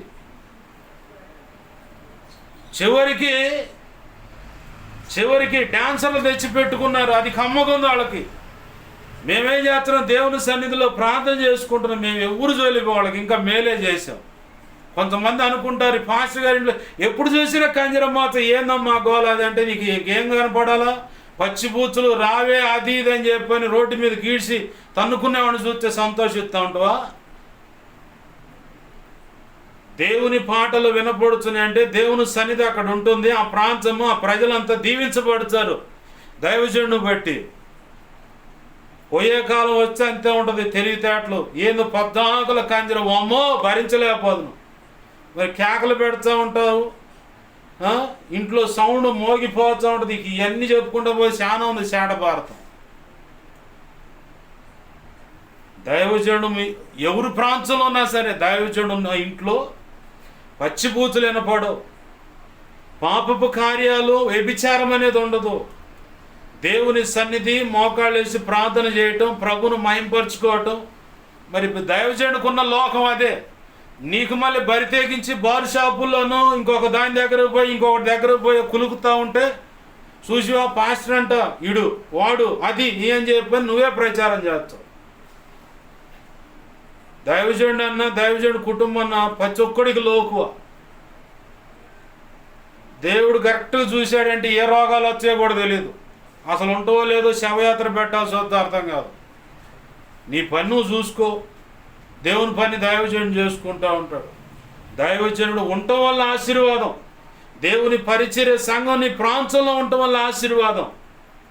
ఏ తెగులు వచ్చినా సరే బరబరి ఎత్తుదూక మరి దైవజనుడి దగ్గరికి. అమ్మో నాకు రోగం, మా అమ్మాయికి ఆడలేసింది, ఏళ్ళేసింది, గడ్డలేసింది, ఇక్కడ అది ఇది అని చెప్పని. మరి అప్పుడు కనపడదు, ఒక దైవజనుడు విమర్శించాను, ఒక దైవజనుడి మీద దుర్మార్గంగా వ్యవహరిస్తున్నానని. ప్రభు అన్నాడు, వేశ్యనైనా క్షమిస్తాను కానీ వేషధారణ చేసేవాడిని నేను క్షమించను అన్నాడు. ప్రభు చేతిలో పడకముందే జాగ్రత్త పడితే మంచిది. ప్రభునందు ప్రేమైన దేవుని బిడ్డలారా గమనించండి, సారెపచ్చు విధవరాల దగ్గరికి ఏలియా రావటం వల్ల ఆ తల్లి కరువు కాలం అంతా చీరిపోయేంత వరకు పోషింపబడింది. తద్వారా దేవుని క్రియలు బయలుపరచబడ్డాయి. ఆమె ఈ చూపు పొందిన వాడు యేసయ్యని ఎలా అయితే మహిమపరిచాడో ఆమె కూడా మహిమపరిచింది. ఇలా చెప్పుకుంటూ పోతే ఎన్నో సంగతులు ఉన్నాయి. ప్రభునందు ప్రియమైన దేవుని బిడ్డలారా గమనించండి, నా మాటలు ఆలకిస్తున్న ప్రతి ఒక్కరితో ప్రభు చెబుతున్న మాట, నీకేదో సమస్య కొత్తగా వచ్చి పడిందని చెప్పని అనుకోమాక. దేవుని నామం మహిమపరచబడాలని చెప్పి మాత్రమే ఆ సమస్యలు నీ దగ్గరకు వచ్చాయి, నీ కుటుంబంలో ఉన్నాయి. లేదు రోగం అయితే నీ ఒంట్లో ఉంది, భార్యాభర్తల మధ్య సమస్య అయినా అది దేవుని నామం మహిమార్థమే. నేను చెప్పాను, నిన్న ఒక తల్లి అడిగింది, ఫలానా వ్యక్తి ఇలా అతని సంగతి ఏంటంటే ఆ తమ్ముడు అన్నాడు, నా భార్య నీచమైన మాటలు మాట్లాడుతుంది పాస్టర్ గారు, పైకి చెప్పుకోలేను, చచ్చిపోదాం అనుకుంటున్నా అంటే. ఇంకో తమ్ముడు అన్నాడు, నా భార్యలో నన్ను మా అమ్మోళ్ళ ఇంటికి వెళ్ళి వస్తానని చెప్పని వెళ్ళిపోయింది పాస్టర్ గారు, ఇప్పుడు ఇలా ఇట్ట చేస్తుందంటే వాళ్ళిద్దరికి చెప్పా, అయ్యా భార్యను రివర్స్ చేసి ప్రభు నిన్ను ఏ రకంగా మలచాలనుకున్నాడో అలా మలుచుకుంటాడు నిన్ను మొదటిగా. ఎవరిని? దేవునికి మహిమ కలుగును గాక. హల్లెలూయా, హల్లెలూయా. బాగా గమనించండి, భార్యను రివర్స్ అయిందంటే ఆమెను వ్యతిరేకంగా చేసి నిన్ను తొందరగా దేవుడు కోరుకున్న పోలికలోకి మారుస్తాడు. నన్ను అలా చేశాడు నా ప్రభు అని చెప్పాను నేను. తల్లినైనా, తోడబుట్టిన వారినైనా, సంఘంలో విశ్వాసులైన, పరిచారకులైన, సేవకులను కూడా వాడతాడు దేవుడు. నీకు రివర్స్ అయ్యేలాగా చేసి, ప్రతిదీ అనుకూలంగా ఉండదు, ప్రతికూలంగా అంటే వ్యతిరేకంగా ఉంటుంది. ఆ పరిస్థితులను బట్టి నువ్వు మెల్ట్ అయిపోయి దేవుని సన్నిధిలోకి వెళ్ళి ఆయన పాదాలు పట్టుకొని కన్నీరు విడుస్తూ, నీ హృదయానికి పొరలాగా పేరుకుపోయిన అహం, గర్వం, తల వంచని మెడ విరిచే స్వభావం అన్నీ విరిగిపోతాయి. లోబడే తత్వం వచ్చేస్తుంది, నేర్చుకునే మనసు వచ్చేస్తుంది, దిద్దుబాటు చేసుకునే హృదయం వచ్చేస్తుంది, ప్రభు కోరుకున్న పోలికలోకి వచ్చేస్తాం. హీటు పెడతాడన్నమాట. బాగున్న ఇనుము వంగమంటే వంగదు, కొలిలో పెట్టి బాగా కాలిస్తేనే అప్పుడు ఆ కమ్మరివాడు చేయాలనుకున్న రీతిగా ఆ వస్తువు రెడీ అవుతుంది. అలాగనే నిన్ను, నీ భార్యను నీ వైపు రివర్స్ అయ్యేలా చేశాడంటే నిన్ను మెల్ట్ చేసుకోవటానికి, నిన్ను తొందరగా సిద్ధపరచుకోవటానికి అని అర్థం అన్న. ఒక తల్లిగా నీకు నీ పిల్లలు రివర్స్ అయ్యారా? ఒక అత్త మాగుంటే నీ కోడలు, అల్లుడు రివర్స్ అయ్యారా? లేదు కడుపున పుట్టిన బిడ్డలే నీకు రివర్స్ అయ్యారా? సంఘ కాపరిగా నువ్వు ఉండి విశ్వాసులు నీకు రివర్స్ అయ్యారా? నువ్వెక్కడో లోపడతలేదు, ప్రభువుకు సరి చేసుకో. నా ప్రభు నాకు నేర్పిన పాఠం, ఆ పాఠంలో నేను నేర్చుకున్న దాన్ని బట్టి ఈరోజు ఇలా పాత్రగా మారాను.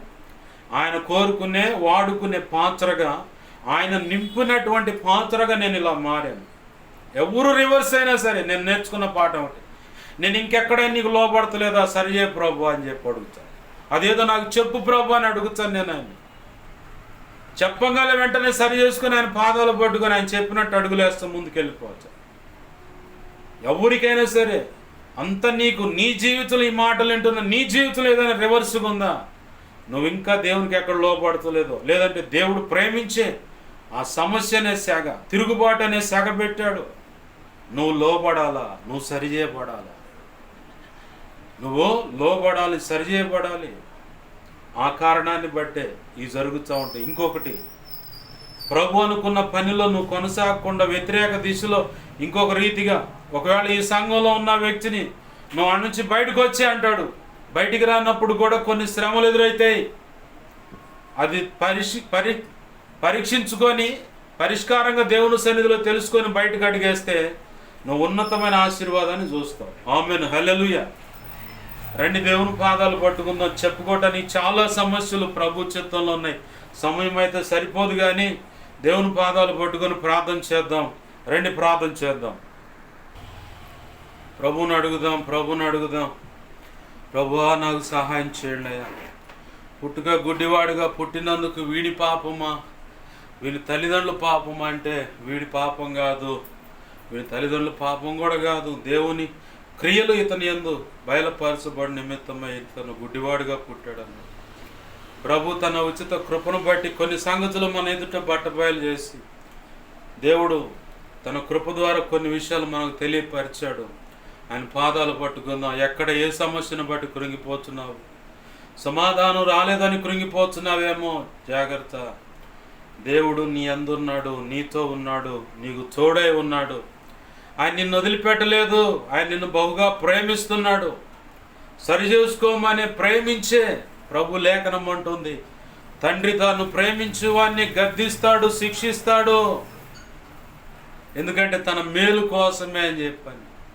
ఒకవేళ నువ్వు దేవునికి వ్యతిరేక మాట వినని పరిస్థితిని బట్టి నువ్వు ఎంత మొరపెడుతున్నా ఆ కాళ్ళ నొప్పులు తగ్గట్లేదేమో, ఒకవేళ నడుము నొప్పులని కానీ, ఇంకేదన్నా గుండె నొప్పి అని కానీ, క్యాన్సర్ అని కానీ, ఛాతిలో క్యాన్సర్ అని బాధపడుతున్న వాళ్ళు ఉన్నారు. ప్రియమైన దేవుని కుమార్తె, నీతోనే దేవుడు మాట్లాడుతున్నాడు. ఛాతిలో క్యాన్సర్ ఉందని, అది పెరుగుతుందని బాధపడుతున్నావు, కానీ దేవుని సంకల్పానికి నువ్వు లోపడతలేదు. దేవుడు అనుకున్నది ఒకటైతే నువ్వు వెళుతున్న మార్గం ఒకటి. ఆయన అంటున్నాడు, నా ప్రణాళికలో నేను చెప్పినట్లుగా నా దాసునికి సహకరించు. నువ్వు అనుకుంటున్న సేవకుడు కాదు నేను ఏర్పాటు చేసుకుంది నువ్వు వెంబడించాలని. నా అనాది సంకల్పంలో నేను అనుకున్నటువంటి సేవ జరగటానికి నువ్వు అనుకుంటున్నా, మాకు అన్ని విధాలు ఇదిగో ఈ మందిరాన్ని కడతానికి కూడా సహాయపడ్డ పలానా దైవజనుడు అనుకుంటున్నావు. ఆ దైవజనుడు కాదు నువ్వు సహకరించవలసింది. అతని కొంచెంవరకే నా పని కోసం తోడ్పాటుగా ఆర్థిక సహాయం అందించేలాగా నేను కోరుకున్నాను. అతన్నే వెంబడించాలని అతను చెప్పినట్లు అడుగులు వేయాలనుకుంటే నేను నిర్ణయించిన బహుమతి నిత్యత్వం కూడా నువ్వు కోల్పోవాల్సి వస్తుంది. నువ్వు మళ్ళుకోవాలని చెప్పిన ఆ ఛాతీలో ఉన్న క్యాన్సర్ ఇంకా రెట్టింపయ్యేలాగా నేను చేస్తా ఉన్నాను. నా ప్రణాళికలోనే ఉన్నావు నువ్వు. ఆ రోగం ఎంత మాత్రం నీకు హాని చెయ్యదు. నేను చెప్పినటువంటి నీకు తెలుసు, నేను చెప్పిన దైవజనుడు ఎవరో కూడా నీకు తెలుసు, కానీ అతనంటే నీకు నచ్చట్లేదు. కానీ నువ్వు అతనికి మాత్రమే సహకరించాలి, నువ్వు అతనికే సహకరించాలి. అతనే ఆ మందిరంలో నిలబడి దేవుని సేవ చేయాలి, అది నీకు తెలుసు, కానీ నువ్వు వ్యతిరేకిస్తున్నావు. ఇకనైనా మనసు మార్చుకొని నా మాటకు లోబడి ఆ వ్యక్తికి సహకరించు, ఆ దైవజనుడు సహకరించు. ప్రతి భూమి మీద, ఈ భూమి ఉన్నంతకాలం నీ వంశం ఉంటుంది. ఈ భూమి ఉన్నంతకాలం నీ వంశంలో ఉన్న వాళ్ళందరూ, నీ కుటుంబంలో వాళ్ళందరూ నా సన్నిధిలో ఉండి సేవ చేస్తారు. ఇది నీకు నిర్ణయించిన శాశ్వతమైన ఆశీర్వాదం. కానీ నువ్వు దాన్ని కాదనుకొని తృణీకరించి నీకు నచ్చినట్లుగా వెళుతున్నావు. తిరగాలి, ఇక వెనక్కి తిరగాలి. లేదంటే నిన్ను తీసేసైనా నీ సంతానాన్ని ఆశీర్వదించడానికి నేను సిద్ధంగా ఉన్నాను అంటున్నాడు ప్రభు. దేవుని పాదాలు పట్టుకొని దేవుని అడుగుదాం, ప్రభా ఒకవేళ వ్యతిరేకం వెళుతున్న క్షమించాయంటే ఆయన పాదాలు పట్టుకుందాం. అయ్యా ఈ పిల్లల సమస్య క్లియర్ కావట్లేదు అయ్యా, ఏంటో ఏం అర్థం కావట్లేదంటే ప్రభు అంటున్నాడు, మొదటిగా నువ్వు దేవునికి లోబడు. ఒక సేవకురాలను అని చెప్పని బైబుల్ ట్రైనింగ్ పొంది ఉన్నావు, కానీ ఆ బైబుల్ ట్రైనింగ్ పొంది కూడా నువ్వు నా పనికి నువ్వు నిలబడతలేదు. నా సేవ చేయాలని చెప్పని నిన్ను కోరుకున్నాను, కానీ ఆ పని చేయకుండా నీకు నచ్చినట్లుగా నడుస్తున్నావు. ఏదో దైవజనుడు ముందు కనబడుతున్నావే కానీ, దైవజనుడు ఏదైనా చెబితే పరిచయం చేస్తున్నావే కానీ, నా అనాది సంకల్పం ఏంటో తెలిసి కూడా నువ్వు సిద్ధపడి సేవకు ముందుకు అడుగులు వేయట్లేదు. అందుకే నీ ఇంట్లో నష్టాలు చూస్తున్నావు, సమస్యలు చూస్తున్నావు, ఇరుకు ఇబ్బందిని చూస్తున్నావు, మాట వినకుండా పిల్లల తిరుగుబాటును చూస్తున్నావు. నువ్వు ఇకనైనా సరి చేసుకో. దేవుని పాదాలు పట్టుకొని ప్రభు నాది తప్పేనయ్యా నన్ను క్షమించని బతిమలాడి సరి చేసుకొని ఆయన చెప్పినట్టు అడుగులు వేయి. ప్రభువా కనికరించండి అయ్యా, నీకు స్తోత్రాలు చెల్లిస్తున్నావు. ఒకప్పుడు ఇదిగో తండ్రి మమ్మల్ని ఇంట్లో నుంచి ఖాళీ చేయించడానికి ఎంతో దుర్మార్గంగా వాళ్ళు ప్రయత్నం చేశారు. చాలా ప్రేమగా ఉన్నట్టు నటించారయ్యా, కానీ వాళ్ళ దుర్మార్గతకు నువ్వు తీర్పు తీర్చావు. తన అన్నలు పోనీలే ఆడపిల్ల కదా ఉంటుందిలే అని చెప్పని మాదిన గర్వంతో విర్రవీగారు. ఆ అన్నలు దయను బట్టి ఉంటున్న చెల్లెల భర్త పిల్లలు. కానీ ఈ దీనుడు పక్షంగా నువ్వు కదిలి వారికి తీర్పు తీర్చావు. ఈరోజు వాళ్ళకు సొంత ఇల్లు లేదు, పిల్లలు ఒక దరి, తల్లి ఒక దరి, ఆ తండ్రి ఒక దరి అయ్యాడు. చల్లా చెదురైపోయింది ఆ కుటుంబం. ప్రభువా వారిని క్షమించయ్యా, సరి చేసుకొని నీ కృపచేత కుటుంబం కట్టబడతానికి సహాయించు, రక్షించు ప్రభువా, నీకు వందనాలు. మేము వారి మీద పగవే మాత్రం పెట్టుకోలేదయ్యా, క్షమించు, వాళ్ళకి తెలియదని నీ సన్నిధికి అప్పచెప్పావు. కానీ నువ్వు మాత్రం నీవు చెప్పావు, నిన్ను ముట్టువాడు నా కన్నుగుడ్ను ముడుతున్నాడు అన్నావు. అలాగని నువ్వు తీర్పు తీర్చావు ప్రభువా. అలాంటి గతి ఎవరికి పట్టకుండా సహాయించు. దైవజనుడి ఇంట్లో నుంచి కంజరమోత వస్తుందని బాధపడుతున్న వాళ్ళని దర్శించు, క్షమించు వారిని.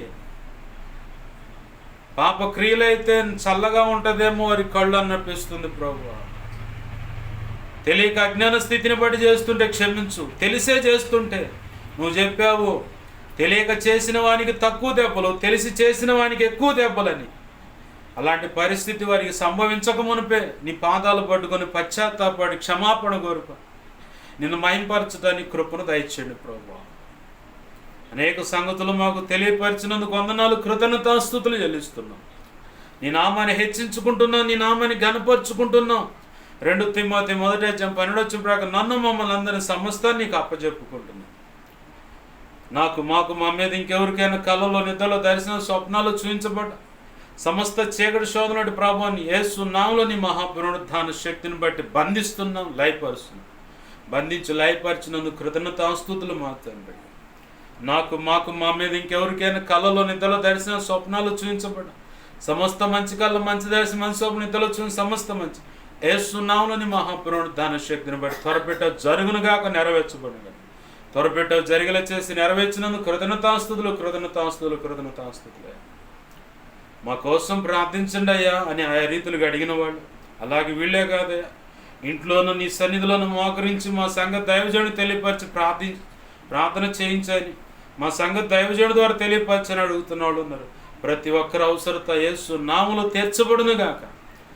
విన్నదాన్ని బట్టి నా కోసం మా కోసం అన్ని విధాల ఉపవసించి గతంలో ఇప్పుడు ఉపవసించి ప్రార్థిస్తున్న బిడ్డలు ఉన్నారు. వారిని దీవించండి, రక్షించండి. ఆధ్యాత్మిక భౌతిక ఆర్థిక ఆరోగ్యపరం కొలత లేకుండా దీవించి ఆశీర్వదించి బలపరిచి అభిషేకించి నీ సేవలో గొప్పగా వాడుకోండి. గుంటూరులో హార్ట్ సర్జరీ దేవా సిద్ధపడుతున్నటువంటి ఆ తల్లి విషయంలో అద్భుతం జరిగించు ప్రభువా, నీ ఆత్మకార్యములు జరిగించు. అలాగే ఇదిగో ప్రభువా, ఆ బిడ్డలు కొంతమంది ఆ తల్లి కోసం ఉపవసించి ప్రార్థిస్తున్నారు. బిడ్డలు కాపాడు, ఉపవాస ప్రార్థనలను నువ్వు కాపాడు. ఉపవాస ప్రార్థనల అనంతరం శోధన లేకుండా, శోధకుడు శోధించకుండా నీవే కాపాడు, కృపలో భద్రపరచు.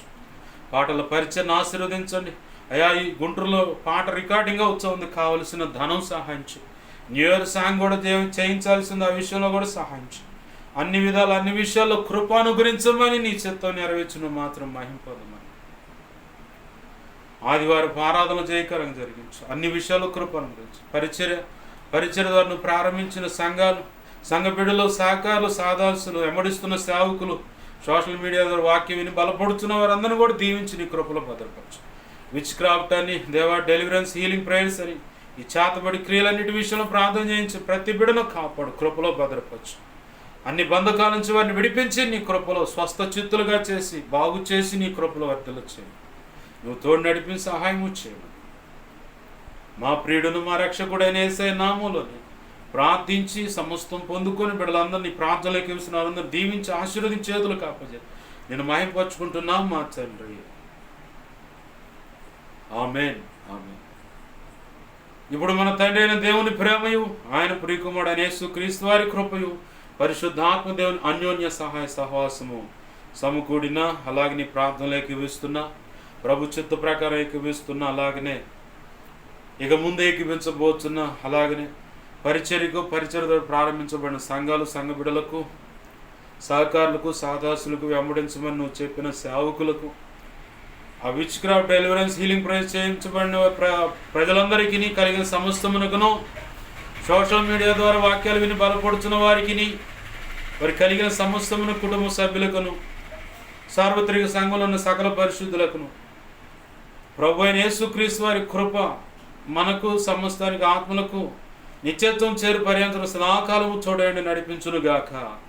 ఆమేన్, ఆమేన్.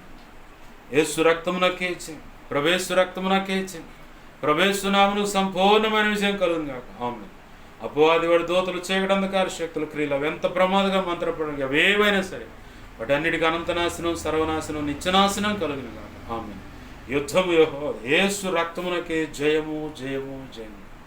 ఆమేన్. హల్లెలూయా, హల్లెలూయా, హల్లెలూయా. అందరికి వందనాలు. ప్రభు యొక్క మహా ఉచిత కృప మనకి మన ఆత్మలకు చూడండి నడిపించునుగాక. ఆమేన్, ఆమేన్. అందరికీ వందనాలు.